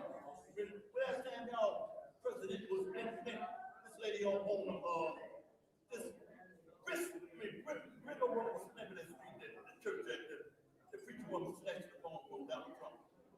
And the dudes from Jamaica's on motorcycles, them doctors. What you on Facebook? Yeah, I'm on live, man. Yeah. Live public. What, Facebook? But we're on the number one stunt. This is New York Live Time, man. They say keep them on video, Mr. Outfield. We got him. And Mr. Wilson, he say he's gonna run for what? I ain't saying that he's gonna run for. I said, Mr. Wilson ain't no joke. You know about the military. The military is Trump. Peace to the Middle East. But Trump and Israel calling shots right now for Jesus Christ to come in and kick ass. The real king of Jerusalem. That's why they told Trump to read the Bible for a whole week in the whole White House. Where they had darkies build the White House and nobody want to talk to them about it. But Miss Burns is going to take special master tonight of a black man. He built the house without a compass. He did. All right. Blueprint. What? Where can they find you, man? What's your name, man? My name is R.L. Mitchell. The time is now 7:29 p.m. on Monday, April 27th. I hereby call the City Council meeting to order. Roll call, Madam Secretary. Mr. Al-Alamin is not in. Dr. Lewis? Not in. Not in. Ms. Johnson? Present. Ms. Priestley? Present. Ms. Winfrey Carter? Present. Ms. Burns? Present. Ms. Machette? Mr. Pfeiffer? Present. Mr. Jarrett? Present. You have 7 members present. We have 7 members present. It is now time for the Pledge of Allegiance. Mr. Vice President, if you will please.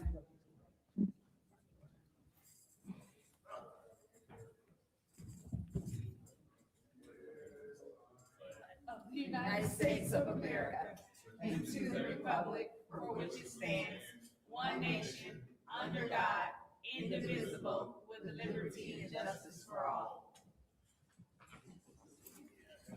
It is now time for the prayer of blessing. Before we get to that, is there anyone who would like to recognize a lost loved one or a grieving family?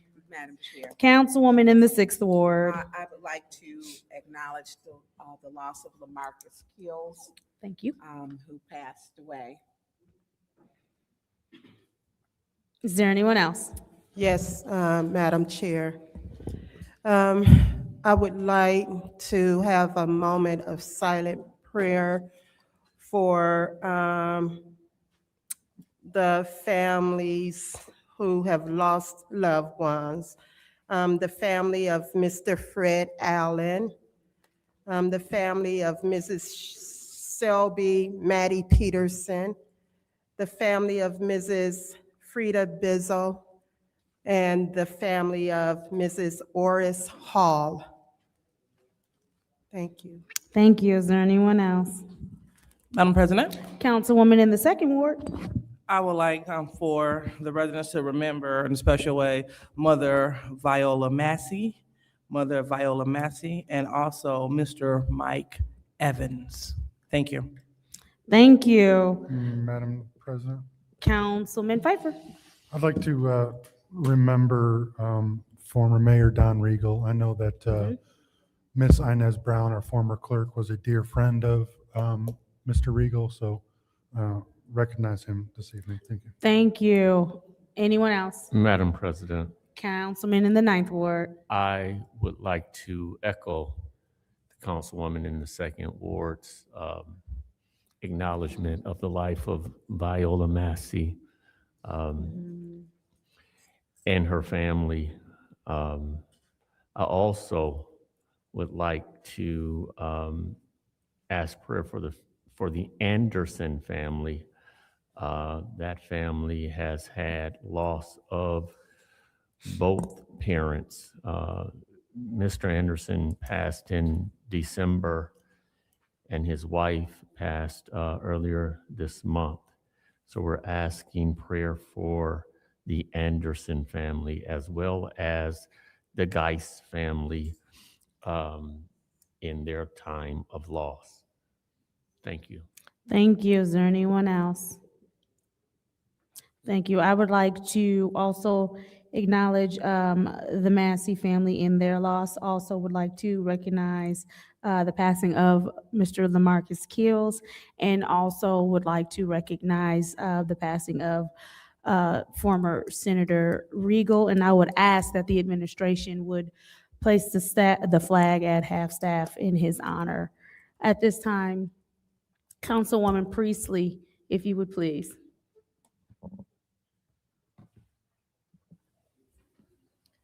Father, we thank you for bringing us together in this beautiful city. And we ask for your guidance as we do the city's work. We ask for blessings on those families previously mentioned, and that you help with their grief and understanding of your will in their lives. Lord, we ask that you have your hand on us as we make decisions about the city and the future of this community. In your name, amen.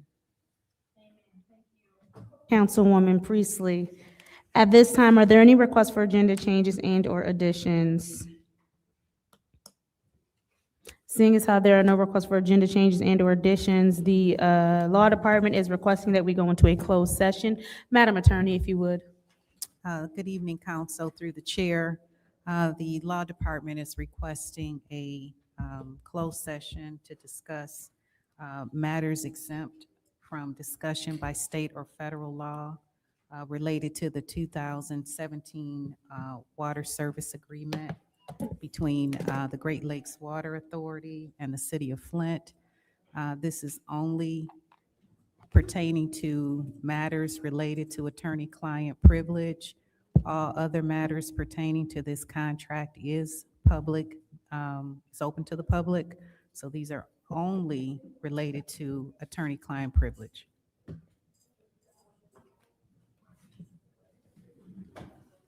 Thank you, Madam Madam Chair, Councilman Pfeiffer. motion to go into closed session. There's a motion to go into closed session. Is there support? Moved and properly supported by the Councilwoman in the fourth ward. Roll call vote, Madam Clerk.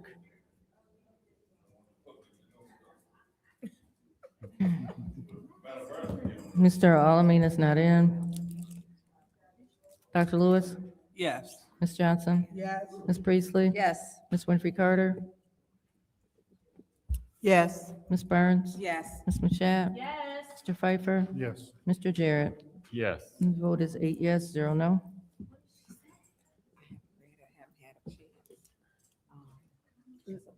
Madam Chair, please announce the vote. Would you repeat the vote? I'm sorry. The vote is 8 yes, 0 no. The vote is 8 yes, 0 no. The time is 7:35 PM. We will go into closed session.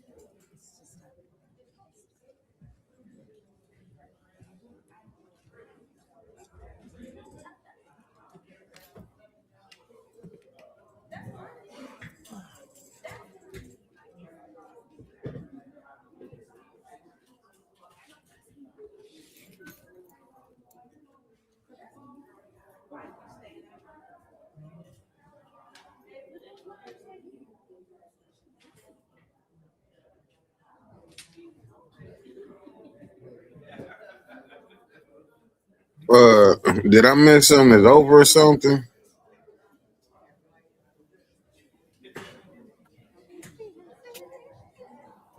Oh, it's over?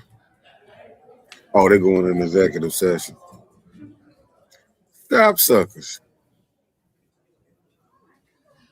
Mm-mm-mm-mm-mm-mm.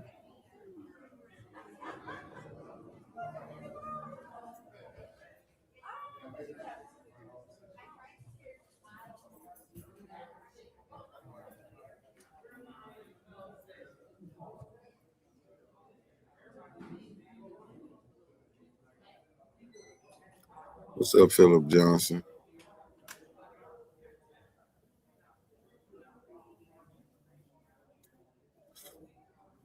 Mm-mm-mm-mm.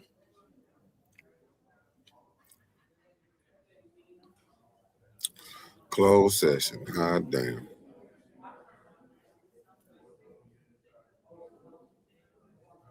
This is terrible. Well.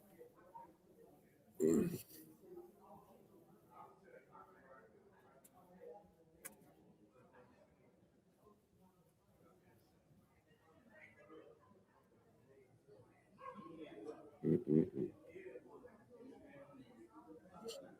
Mm-mm-mm-mm-mm.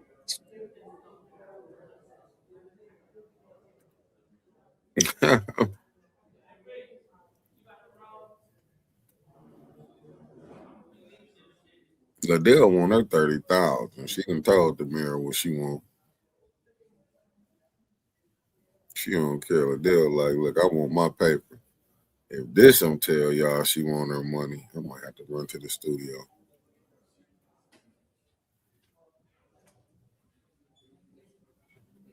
I might have to run to the studio. I'll do it tomorrow. I'll get up.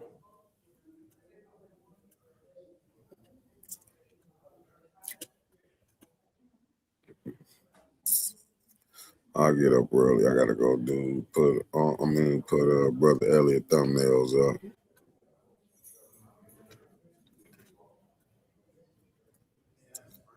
This is so terrible.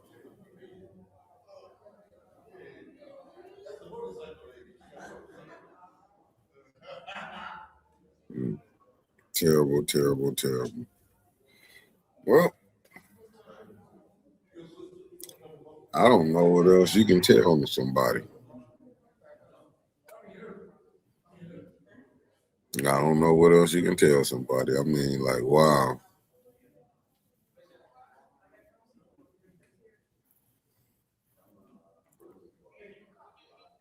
And I got a question. Do Candace know that the council is the purse string? Like I say, what my Reese was talking about, you already see who fighting hard for the mayor up there. Candace fighting hard for that. Maybe that organization that allegedly that she trying to push this through, you never know. But I do think, like y'all been saying, I do got a feeling Candace trying to run. She might be trying to be state rep in 2030. I just think, in my humble opinion, the dynamic of Flint gonna be different. I don't think it's gonna be the makeup with black folks like maybe the minority. It might be, majority as of for right now. We might go in and be walking in as a minority.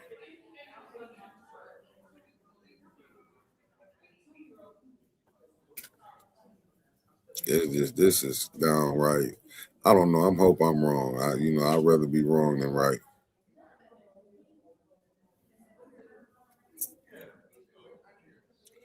I'd rather be wrong than right.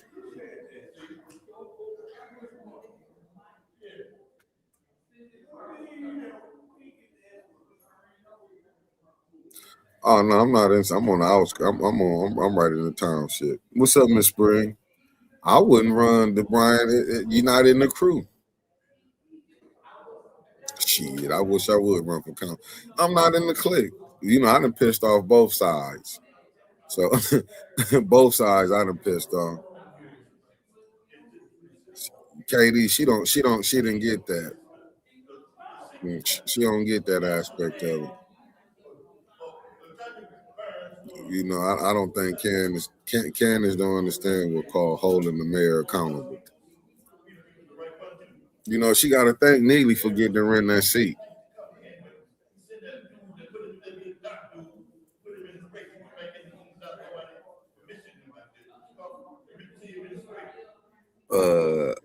Mark, you may be right. You may be right. Like I said, I'd rather be wrong than right.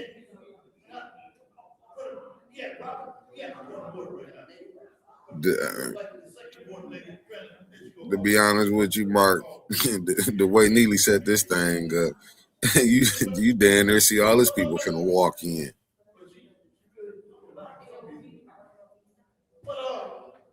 I don't know, DeBron. I wish I could tell you why ain't nobody went to the clerk office. Nah, it's fair, but you gotta understand. Look who the clerk is.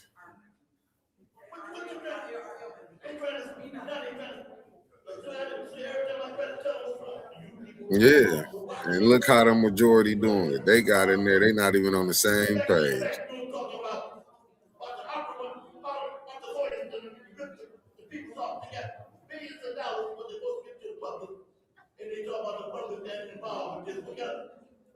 This just diabolical.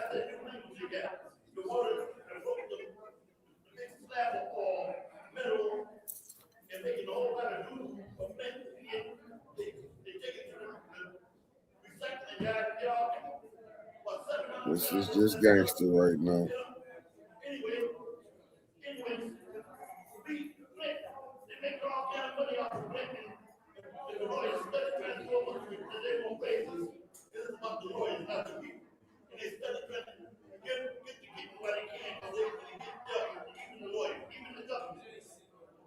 Man. Some of this shit, I'm over here in East Village got it. Can you believe 3 wards got nobody they running uncontested? That's gangster.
LeBron, I just had to come back yesterday. I think she gonna get back in it. I don't think she should, but you never know.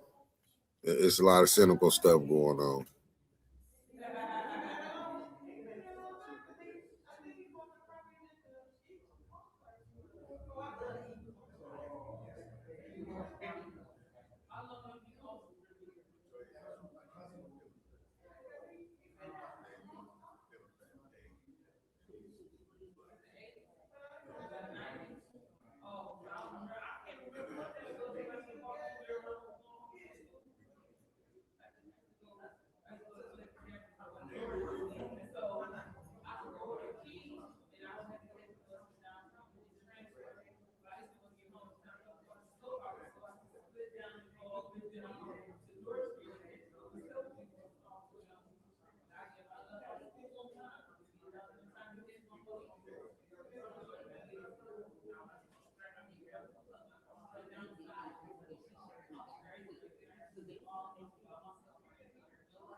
You too good for the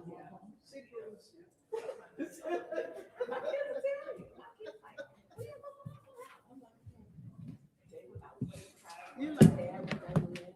You like my sister? My sister. I'm a cop.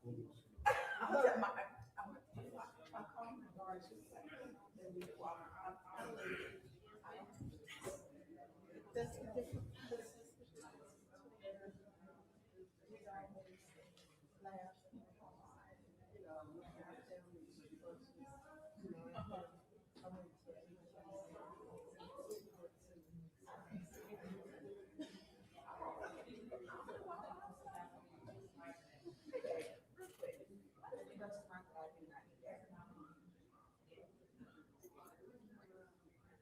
The one that's on, when we go south, they don't believe it. I'm at the meeting, we get a break.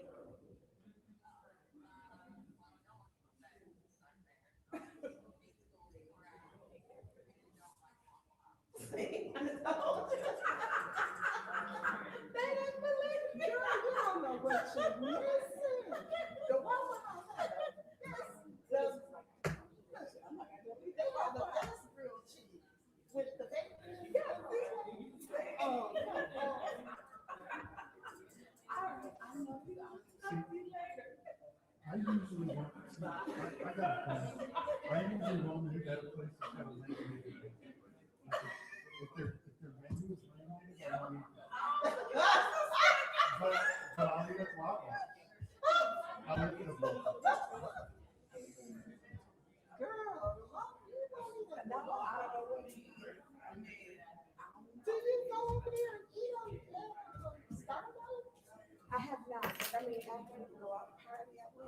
That was a good people watching place.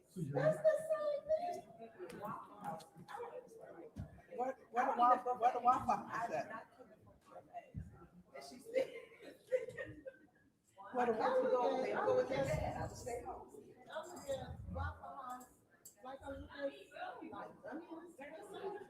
Where's the Waffle House at? I don't think it's that close. Oh, yeah, I know. Oh. I'm not cold, I'm just, when I went to the dentist today, his bit caught in my tooth and went into my tongue. My tongue is really, really hurt. It was bleeding and everything. It was really bad. It's very sore. I can't eat. I haven't so I haven't been able to eat on this side. Mine face is swollen. Oh no. I gotta take her into the dentist. The doctor said it was her tooth. So yesterday she was asking about her husband. Her what? What JC, her husband. Well, listen, when you have options. The time is now 8:05 p.m. on Monday, April 27th. I hereby call the city council meeting back to order. Roll call, Madam Clerk.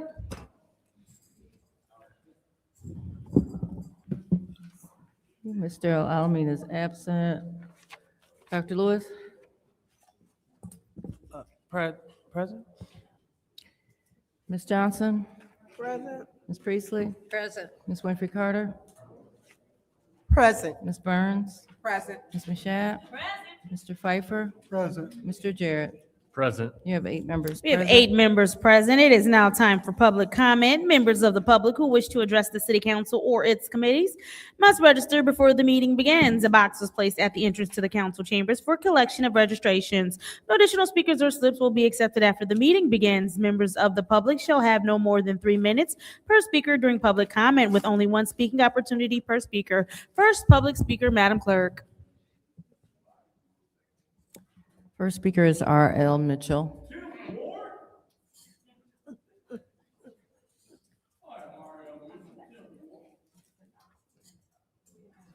Hello, I'm R.L. Mitchell.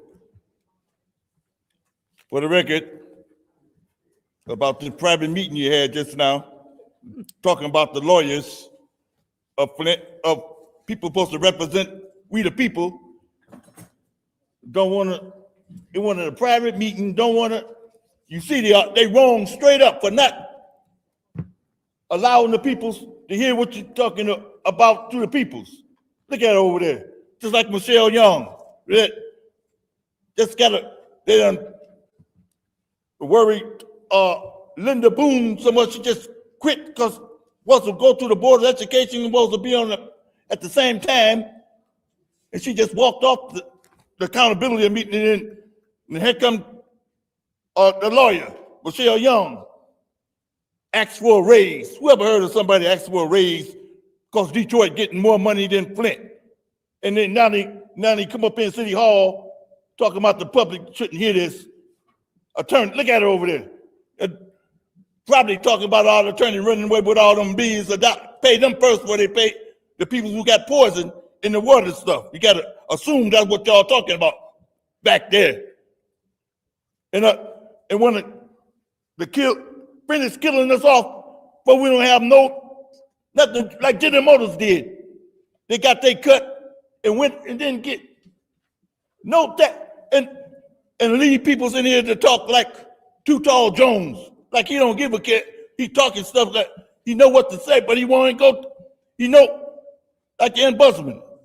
He know the killers in Flint, but he don't want to say nothing about them. They're waiting right now till they get dark and before they shoot up the house and there happen to be nobody in there and stuff. And y'all act like something. It ain't like nothing to it. The drunken gangsters out there, they probably them threaten the mayor and the police department too. And it ain't like the police can't do nothing about it. And all that junk. With that dope money over on St. John Street and all that. They got them old stupid apartment houses over there by the Mexican restaurant. Ain't nobody in them yet. And the people at Hope Center, they got kicking them out because time they found out about the welfare, that they had their welfare work better than, but when the black people started finding out, they talking about closing the Hope Center down. Then they go over there and get burned up in a house 2 blocks away from Hope Center. And they sleep up beside the Hope building, and the priest started that stuff 25 years ago. Broke that sword was stuck in that devil head. He saw me looking at it. I said, why you? He said, I broke that. Because people like you that promote violence. Got a priest is that? He in cahoots with the devil. He's drunken, cursed generation. Hey, Next public speaker, Madam Clerk.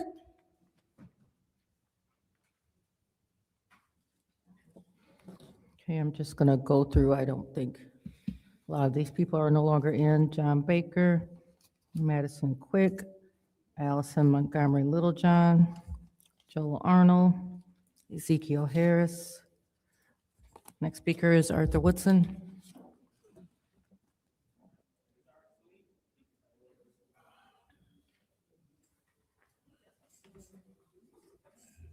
Good evening. Let me start off by asking,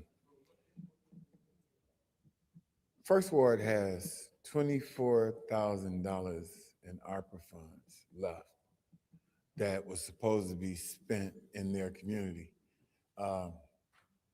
Neighborhood Engagement HUD had to send it back. And this was discussed a while ago, and you all got emails from Tom Wyatt from Neighborhood Engagement HUD. What is going to be done with the remainder of their funds? Are they going to spend it?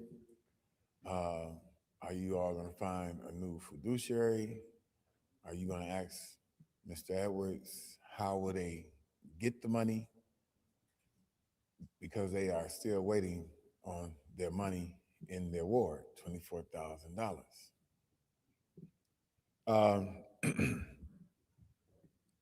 We have a serious case of health crisis here in Flint. I'm asking, we need 107 people to sign up for the blood test to detect cancer. It can detect cancer 3 to 5 years out. And it's understandable that a lot of people fear that the answer will come back that they have cancer. But the benefit of this is you're not finding out when it's too late. It's nothing worse than hearing someone call me or inbox me and tell me that they have cancer and it's terminal and it's nothing that anyone can do for them. With this test, it's AI generated and it can detect cancer or a signal 3 to 5 years early. You stand 80% chance of beating cancer if you take this test. In order for us to keep the resources, we need to get 107 people to participate. It's Life in 3D. I wish I would have brought the number, but it's on my Facebook page, and we definitely need to do it. It doesn't make sense that we have to drive all the way to Detroit for different doctors, radiation, chemotherapy, and all these different things, even for children with kidney damage. You have to go all the way to Detroit just to be able to get seen by professional doctors. So please look up Life in 3D over on Miller Road. Thank you. Thank you. Next public speaker, Madam Clerk. David Peachy, Derek Dorman, Audrey Muhammad.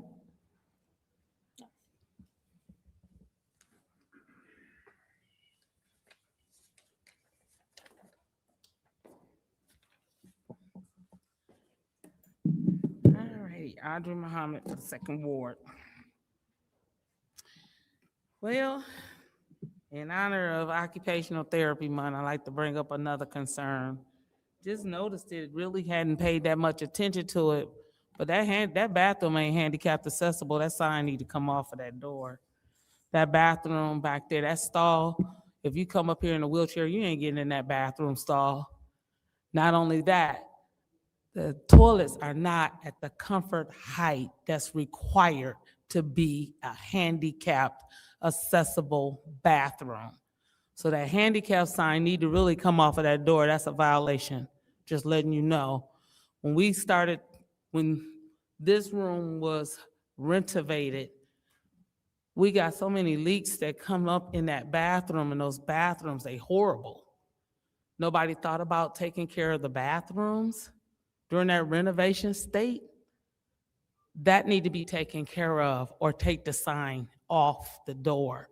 We've had so many violations that go along up in here, and sometimes we miss them until somebody brings it up to us. So I'm requesting that the sign come off the door. Just know, I've been doing this for 24 years. I'm an occupational therapist, and I can tell you that bathroom is nowhere, a wheelchair cannot get into that handicap stall in there. It's not large enough. It's not enough room in there. And then once again, that toilet is not at a comfort height for anyone. If a handicapped person go in there to use it and have to sit down, it's gonna be hard to get that person up off of that toilet. Do this every day. That's my job. Let's just take care of that. Once again, before my time is up, let's think about our senior citizens. Love the senior centers. They're beautiful.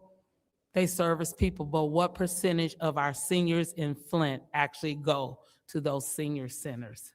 They are not serviced. They are complaining because they did not get proper, they feel like they were not treated fair with the ARPA funding. It did not come to and help and assist them as it has been implied that the seniors were taken care of. So the seniors were not taken care of because you have a low percentage of the people who benefit from those senior centers. They don't go, or they can't get out their homes to go. We're suffering. Please take care of the seniors. Just so you know, I am one of the seniors. Thank you. Thank you. Next public speaker, Madam Clerk. Next speaker is Rich Jones.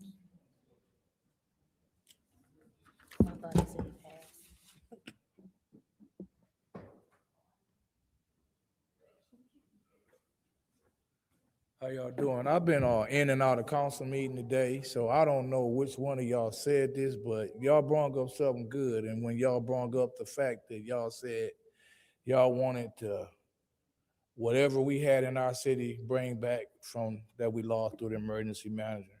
I've been saying that for years. I really wish our city was being operated and ran the way it was before the emergency manager came here and destroyed us.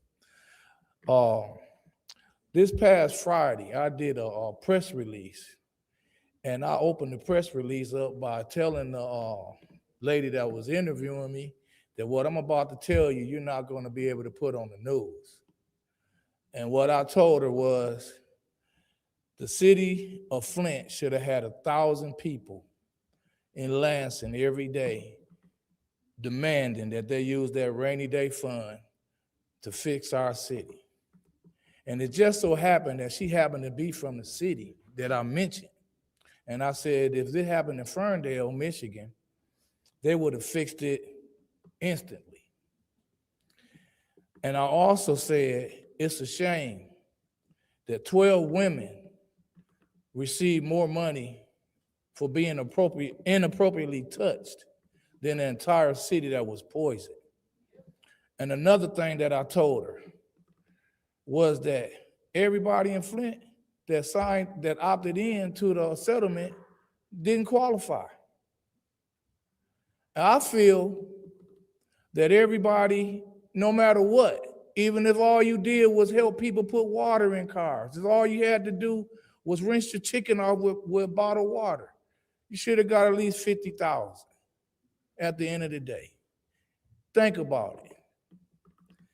But in the future, we need people that will really stand up and do what's best for the citizens.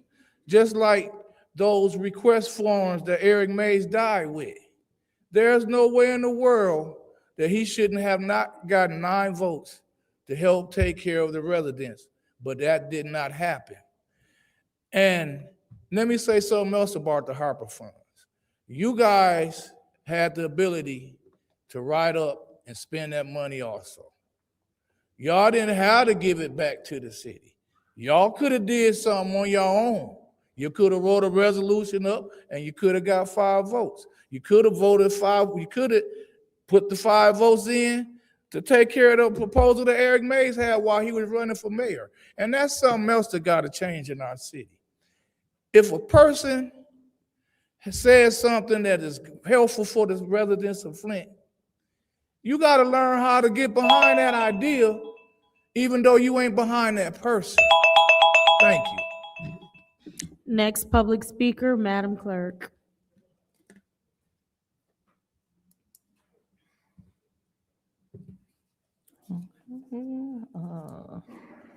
Mary Copeney, Kristen Pollard, Ashley Strozier, April Stone.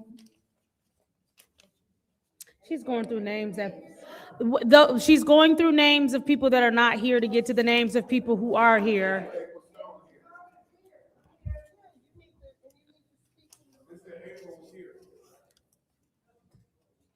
That's the last name I called, April Stone. That's who she's calling up.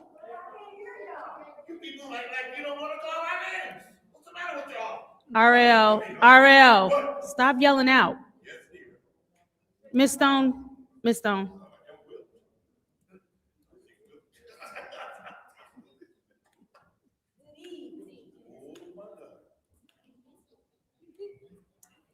I came to address you, Ms. Lewis. When I called you and you called, huh? Oh, thank you. I called you because Ms. Machette told me that my concerns were for my council person. I normally don't call you because the first time I asked you for something and met you at the Haskell, you stood out there 2 hours talking to Chief, whatever his name, Green. And then said, oh, you waiting to talk to me? You knew I was. And then when I asked you a question the other day, you told me I can make it to the council meetings. Only way I can get something from you, the people you do something for, is who come to your little chatty meetings. The reason I don't come to your meetings, because when I did come, y'all won't talk about nothing. And like you said, you do favors for your friends at your meetings. And you gave a raffle or something, and everything you gave was to the same person. So no, it wasn't no sense in me coming, wasting my time. I'm elderly, I'm injured, and everything else, and I'm gonna break my neck to come down here, and you ain't gonna do nothing for me. Like you said, since I don't come to your meetings, you don't have nothing. You do stuff for your people that come to your meetings. I've been buying property in this city for 48 years. I should get some kind of consideration for whatever is going on, whatever they're giving away, or whatever they're doing for the public. But you seem to feel like the only people can get your attention is a man or your friends. So I specifically came down here to make sure that I let you know that when you have a seat like that, you're supposed to be for the citizens of this city, of your ward, not just for the people that can take their time out, ain't got nothing else to do, but to come look at y'all play favoritism. I got some serious things going on at my house, and I don't think you was remotely concerned. And then the time you acted like I didn't even know you knew my name until I came in here one day. I seen Mr. Woodson coming up here. I said, oh, they must be having a meeting. I came up here to see about, and the man was talking, came up here asking about $576,000 for the water meters that wasn't no good. And I said, And that's the same thing they were telling me, come pay, I gotta pay $260 to get, for them to come out up front to get a meter. I didn't call you. Anytime I call somebody for some help. I don't call them just for to be talking, because I got better things to do with my time. Thank you. And thank you, Ms. Burns, for all the things that you do for me. Thank you. You said that was the final public speaker, Madam Clerk? Nope, we have Tanya Jones. And then lastly, Doug Schultz. I think he left. So that is the last speaker. Thank you, Madam Clerk. It is now time for council response. Council members may respond once to all public speakers, only after all speakers have spoken. An individual council member's response shall be limited to 2 minutes. Is there anyone who would like to speak during council response? Madam Chair. Councilwoman Dr. Lewis. Thank you so much. And thank you so much, Ms. Stone, for coming and addressing what you believe was true. Unfortunately, what you said is grossly untrue. And for those that know me know that I will never turn down anyone for help if it's within my power. You reached out to me and you told me that Councilman Machette told you to contact me for grants. I don't have grants. I don't. But I did encourage you to come to the meeting because we have the nonprofits and people that are in charge of the program that can help you there. I never stated that I will never help you. I never told a resident there. So it is unfortunate that you will come to that lectern and spew that, because that's untrue. Now, if you believe that Tanya Burns is helping you, I encourage you to vote for her for your mayor. But as for the second ward, everyone that works with Dr. Liddell Lewis know that I always show up and I do my part. Now, you told me that you had an issue with your fence. I came over, I took pictures, I advocated on behalf of the land bank for you. And then you began telling me about someone coming into your back door, ransacking your house. Excuse me, this is my time. And so I encourage you to reach out to the chief because I'm not a police officer. So if someone is breaking and entering into your home, that has nothing to do with me. So in my lane, what I can control, I controlled it. But I will never ever tell no resident that I'm only helping my friends, because my friends are those in the second ward and beyond. And if I can help anyone in all wards, no, I don't brag about it. I just do it. And I encourage you to keep working with Ms. Burns if she's giving you the work that you desire. Thank you. Ms. Stone, I'm gonna have to ask you to stop yelling out, please and thank you. Is there anyone else who wishes to speak during council response? All right. Seeing as how there's no one else who wishes to speak during council response, we will move on to the consent agenda. What's the pleasure of the body? Madam Chair. Councilwoman in the fourth ward. Move to approve the consent agenda. There has been a motion by the councilwoman in the fourth ward to approve the consent agenda. Is there support? It's been moved and properly supported. I do need to, as a note, we're given 260124 that we need to amend this language. So I want to go ahead and separate that. Are there any other separations at this time? Madam Chair, Oh, I'm sorry. Go ahead, Mr. Pfeiffer. I'm going to separate 260128. 128. Sorry, let me. Madam Chair, 1 second. I have to find 128. it's on page 7. Thank you so much. Okay, go ahead. Oh, I'm sorry, 1 second. Mr. Pfeiffer, are you done? Okay, Councilwoman in the fifth ward, you have the floor. Yes, Madam Chair, I would like to separate 260073. 260073. Are there any more separations? Councilwoman Burns. 260078. We talked about this. 78.1, okay. All right, so the consent agenda, are there any more separations? Perfect. The consent agenda will include all of our minutes, will also the draft and proposed, all the petitions and communications, along with Resolution 2601111, which is the change order for Raymond Robson LLC fiscal year 2024 audit. Resolution 260113, Contract Trio Paint General Contractor Services. 260125, which is to accept the fiscal year 24 state and local cybersecurity grant program authorized grant agreement.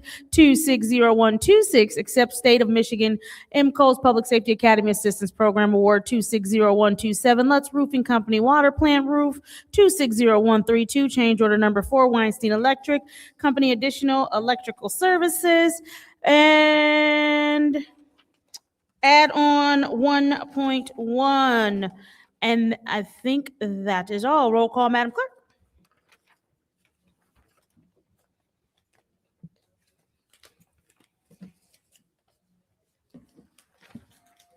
Mr. Alamina is not in. Dr. Lewis? Yes. Ms. Johnson? Yes. Ms. Priestley? Yes. Ms. Winfrey Carter? Yes. Ms. Burns? Yes. Ms. Mashat? Yes. Mr. Pfeiffer? Mr. Jarrett? The vote is 8 yes, 0 no. The vote is 8 yes, 0 no. Moving on to the first separated item of the evening, 260124, which is the support of MDOT Transportation Alternative Program TAP grant. What's the pleasure of the body? Madam Chair, Councilwoman in the 4th Ward. motion to approve. There's a motion to approve. Is there support? Support. Moved and properly supported by the councilwoman in the 3rd Ward. Is there discussion? Councilwoman in the 4th Ward, go ahead. I did, And Councilman in the 8th Ward, go ahead. I just need somebody to. I need to, I'm going to make an amendment to add the paragraph as was distributed to us. Whereas the city of Flint recognizes that the property being committed to Grand Traverse Greenway Trail, non-motorized trail phase 2 is owned by the city of Flint. So I'm going to make a motion to amend this to a .1 to add that paragraph, and I so move. There is a motion to change this to 260124.1, adding the previously read paragraph. Is there support? support. Moved and properly supported by the councilwoman in the 4th Ward. Roll call, Madam Clerk. Dr. Lewis? Yes. Ms. Johnson? Ms. Priestley? Yes. Ms. Winfrey Carter? Yes. Ms. Burns? Yes. Ms. Mashat? Yes. Mr. Pfeiffer? Yes. Mr. Jarrett? Yes. Mr. Alamin is not in. The vote is 8 yes, 0 no. The vote is 8 yes, 0 no. Madam Chair, Councilman Pfeiffer. motion to approve 260124.1. There's a motion to approve 260124.1, which is to support MDOT Transportation Alternatives Program Grant, also known as TAP. Is there support?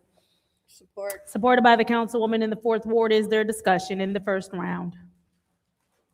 Is there discussion in the second round? Yeah, real quick. Go ahead, second round's on you. Through you to the city attorney.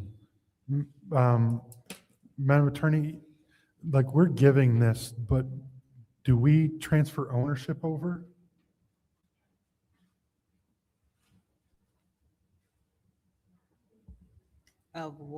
I'm sorry, through the chair, of what area? This is, we're giving, or we're letting the Genesee County, I believe, I'm not sure, it's 260124. Do you, I'm not, like, they're using a part that's owned by the city, so are we, why did we recognize that? Are we giving that to them? Or what was the point of us recognizing that the city of Flint owns that? So we will do, are you aware, we will maintain ownership? They will just be leasing it or something for indefinite period of time for $0? Is that? Well, through the chair, according to this reso, it is to support the application. It does not speak to the city relinquishing any of its property. That would have to be a resolution that would have to be approved by council to give city-owned property to another entity. Because this is basically what we're doing. If we're giving them access to trail property for an indefinite period of time, isn't that basically giving away the rights to it? Because there's no time period that this states, so this is forever. Well, I'd have to look at the actual agreement, but under this reso, basically, we're just allowing them to maintain it, which is almost like, in my mind, like a management agreement, not that we're giving the property over to the county, not city-owned property. Okay. So they're gonna maintain it till, do we have an actual map of this area? Yes, in the capital improvement plan. Is it part of this resolution, are you? It is. The law department did ask for, more information about this project. Yeah, we don't. Okay. Yeah, I see that. I just don't see the. Is there anyone else? The map we have is. Is there anyone else in the second round of discussion?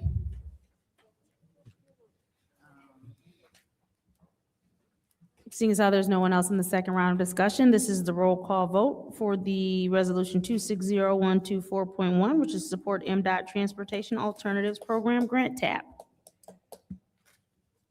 Roll call, Madam Clerk. Ms. Johnson? Yes.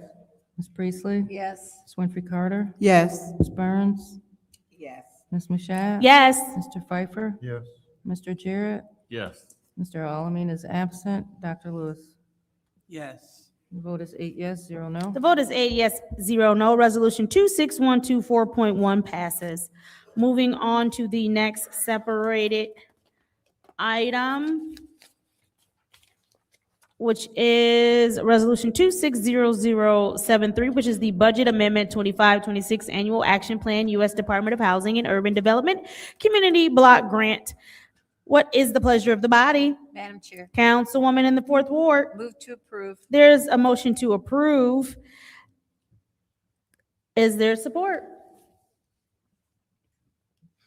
It's supported by the councilman in the Ninth Ward. Is there discussion in the first round?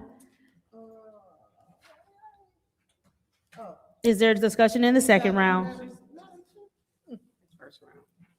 You have the floor in the second round. Go ahead. You the only one that's going to. We are on 260073, right? Yes, ma'am. Okay. Madam Chair, I separated this because I will not be voting to approve this resolution. And I stated my reasons earlier on, so we can go on with the vote. Thank Thank you. you. Thank you. Is there anyone else in the second round of discussion? Seeing as how there's no one else, this is the roll call vote for 260073, Budget Amendment 2526, Annual Action Plan, U.S. Department of Housing and Urban Development Community Block Grant. Roll call, Madam Clerk. Ms. Priestley? Yes. Ms. Winfrey Carter? No. Ms. Burns? Yes. Ms. Mashat? Yes. Mr. Pfeiffer? Yes. Mr. Jarrett? Yes. Mr. Alamin is absent. Dr. Lewis? Yes. Ms. Johnson? Yes. Vote is 7 yes, 1 no. The vote is 7 yes, 1 no. Resolution 260073 is approved. Moving on to Resolution 260078.1. Madam Chair. Sorry, Alley Vacation 3009 North Saginaw Street between Leith and McClellan Street. Councilwoman in the Fourth Ward. Motion to approve. There's been a motion to approve. Is there support? support. Moved and properly supported by the councilwoman in the 6th Ward. Is there discussion in the first round of discussion? Chair. Councilwoman Burns. If I could have the owner come up. If you would please. Thank you. I'm sorry, we were cut off the last time, so I just want, Monte, you can go home, I ain't getting ready to, it's gonna be a yes. You good, you look tired. Look, I'm excited about this project, actually, but, so they came to you. No, the store owners, they go to them and, like if they have a big enough lot where What will be your service station name? Will it be a Amico, a Citgo, a Sunoco? that I'm not sure yet, unless engineering knows of the name. And how many pumps will you have? There's going to be 3 or 4. 3 or 4 pumps, so, and each pump has, was it 2? Yes, it's a double-sided pump. So they're changing, so the store will change too? Because the store, when was it redid? Because that's not the original Riviera. Right. They'll be doing some The store was remodeling. redid about probably about 10 years ago? 17, yeah. It's been a minute. What was the original year that Riviera was built, that lot? Do you know? That lot, I believe it's an older lot. Yeah, probably 60, 70 years. It's older lot. Yeah, it's been there forever, because it used to be, was it a diner, a A&W? Yeah. Okay, yeah, because it used to have, you could come out in the little tarp thing. Okay, and so you're gonna have there 3 or maybe 4 pumps? Correct. And your store, so you'll have the big awning up there also? Yep, a canopy. Okay, the canopy, thank you for that. And your store, you're just doing because there's one on Center Road, there's one on Flushing Road, but that one is just outside of Flint boundaries. Right. But you're just doing just the service, the gas station part, right? Stores staying the same. Correct. Okay, how long will construction take?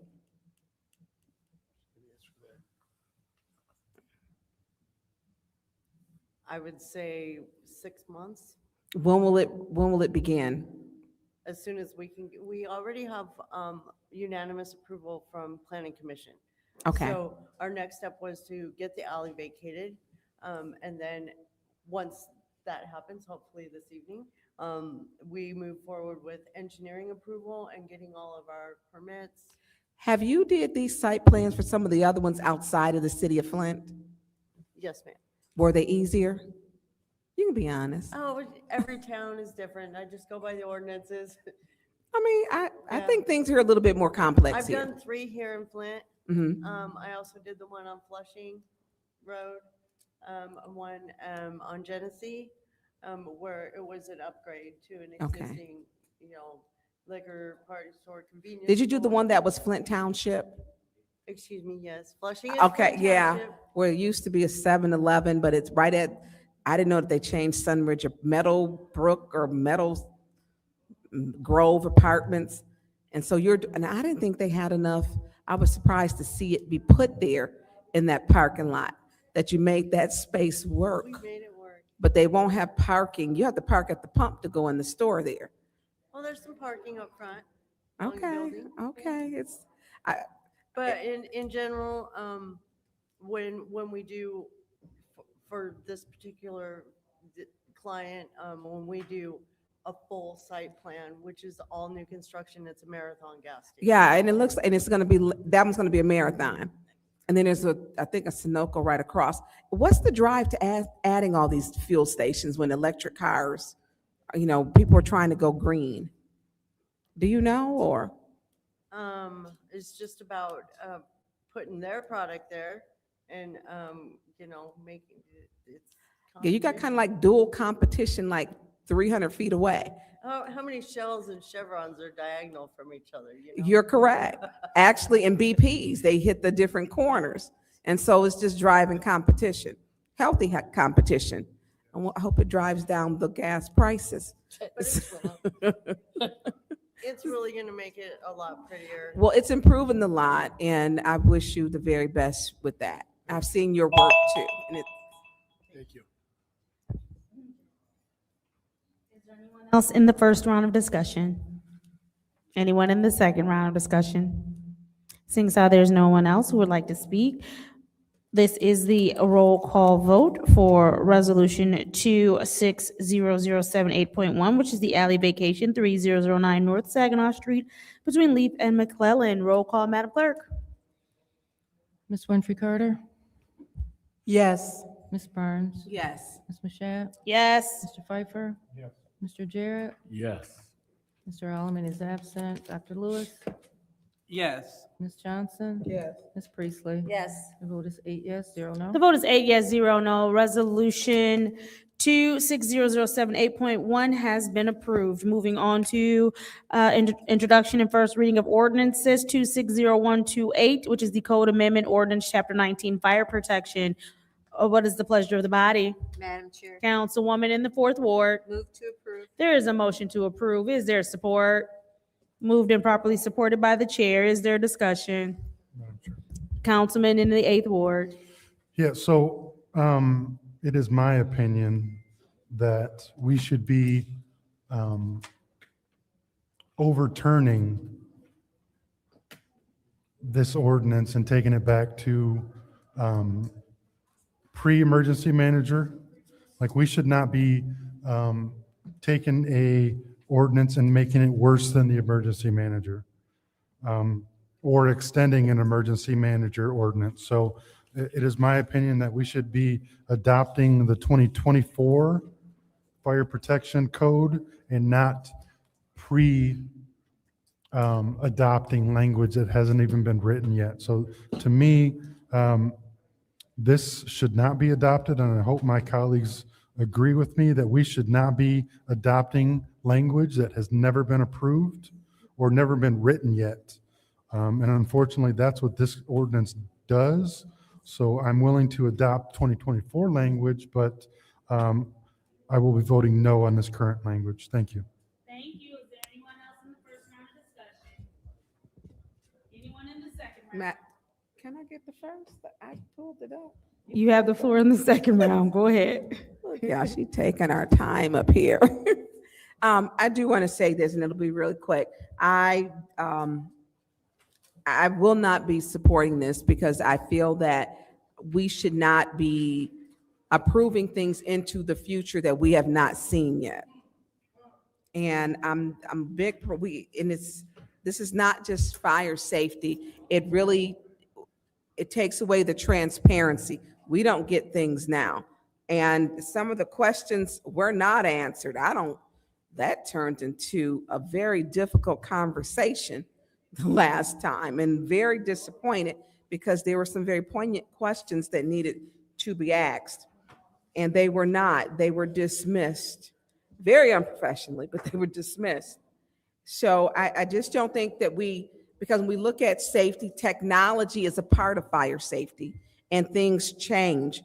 And they need to make a stop by whether we're in this seat or not, or we went on to do something else. We still have a responsibility to make sure we do good things for the future, because we know that some deals have been made that we did not agree with, and we did not look to the future. And one example would be the price that people are talking about, can we get rid of the contract with GLEWA? And that was not a good contract. And then we're looking at this into the future. We're approving things that it just doesn't stop. Let's bring it up to code to 2024. I am okay with. And it looks like every 2 years, I believe that it will have to make a stop by council to make them aware. Several of the colleagues have stated that they have put in fire smoke detectors, and they have did this with family members, heat to rise. I did this for over 25 years. I did that in every home, and I gave smoke detectors for free to save lives. And I think that we need to make sure, let the council, and the council, we're not going to be here forever, and let the future council, if they want to change some things. Fire safety is not just, it's also suppression. It is also, it's different things that go into this. And I think that we need to be cautious approving things into the future that we don't even know what they are yet. So I will not support this into the future, taking away our children or grandchildren's right to have something, or whoever sits in these seats. I won't do that. We can bring it back every 2 years. So I yield the floor. Thank you. Is there anyone else in the second round of discussion? Madam Chair, Councilwoman in the 4th Ward. I'm going to tell you why I support this, and that's because it has been so long since this has been updated, and because of the turnover in the fire chief position, and being proactive rather than reactive. Inside of the ordinance, it says that we will approve it with exceptions if necessary. And so the current, as they updated during the state. And so with that caveat, that's why I'm going to vote to approve it. Thank you. Thank you. Is there anyone else who wishes to speak in the second round of discussion? Madam Chair. Councilwoman in the 2nd Ward. Thank you. So one thing I do understand, I understand that we should always listen to the experts. As someone with a PhD, I never will claim to be an expert in the area of water. I wasn't even an expert in the area of government, still learning a lot. But we always turn to those that know a little more than us. And so I heard my colleague in the 6th Ward speak about the contract. She's exactly right. City of Flint, we entered a whack contract, and we are facing some terrible repercussions because of a bad contract that we entered into. But we entered into that contract because we went against expert opinion. The drain commissioner came before that current council and pleaded with them not to take that contract, told them the ins and the outs, but they went against professional advice. We're at the same place. Our expert, known as the fire chief, he retired, came back. He must know a little something. He gave this body his expert opinion because he specialized in the vein of fire science. So he understands the policy that goes into fire science. So again, I don't want to be caught sleeping at the wheel again when we have the opportunity to drive this car into the future, driving Flint forward. We don't have to, we really don't have to, put everything on the future council when this body can act today. And so our expert, in-house expert, who's over our fire safety personnel, he came to the lectern and he asked us, not just asked us, he admonished us that this is in the best interest for our residents. I'm going to listen to the expert. If I was here years ago before that contract was agreed upon by the previous council, I would have listened to the expert then. So I'm going to listen to the expert today, and I'm going to vote in favor of this resolution. I definitely will. RL, stop yelling out. RL, stop yelling out. Hey, I guess it's the place to yell out. And so they yell out in the back because he can yell out in the front. Why not? So I support this. And can you please pause the thank time? you. Please stop yelling out. We're at the end of the meeting. We're trying to wrap this up. There's no yelling out. There's no back and forth. Thank you so much, Madam President. That's my time.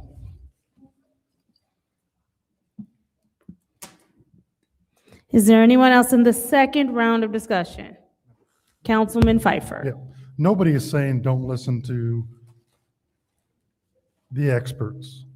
What we're saying is we shouldn't be voting on something that hasn't been written yet. So the experts don't even know what is being written in the future. So how can we sit here and say we got to approve or we got to accept what the experts say, but the experts don't even know what the next edition will say. So makes no sense. So once again, I will not be supporting this. Thank you. Thank you. Anybody else in the second round of discussion? Seeing as how there's no one else, I'll go ahead and take my time. Correct, the experts do not know what's going to say in the future, but because they're experts, they were smart enough to put a caveat in that Councilwoman in the Fourth Ward discussed. And that is the fact that we can reject it if we don't like it. So this is the roll call vote for this ordinance. Go ahead, Madam Chair. Madam Clerk. Ms. Burns, No. Ms. Mashat? Yes. Mr. Pfeiffer? Absolutely. Mr. Jarrett? No. Dr. Lewis? Yes. Ms. Johnson? Yes. Ms. Priestley? Yes. Ms. Winfrey Carter? No. The vote is 4 yes, 4 no. Vote is 4 yes, 4 no. That fails. Motion to adjourn. There's a motion to adjourn. Is there support? I'll support it. Roll call, Madam Clerk. Oh, thank you. Ms. Mashat? Yes. Mr. Pfeiffer? Yes. Mr. Jarrett? Dr. Lewis? Yes. Ms. Johnson? Ms. Priestley? Yes. Ms. Winfrey Carter? Yes. Ms. Burns? Yes. The vote is 8 yes, 0 no. The vote is 8 yes, 0 no. The time is 8:55 p.m. on Monday, Monday, April 27th. I hereby adjourn this Flint City Council meeting. Okay. Where the mayor at? Let me see the speech they got to deal with.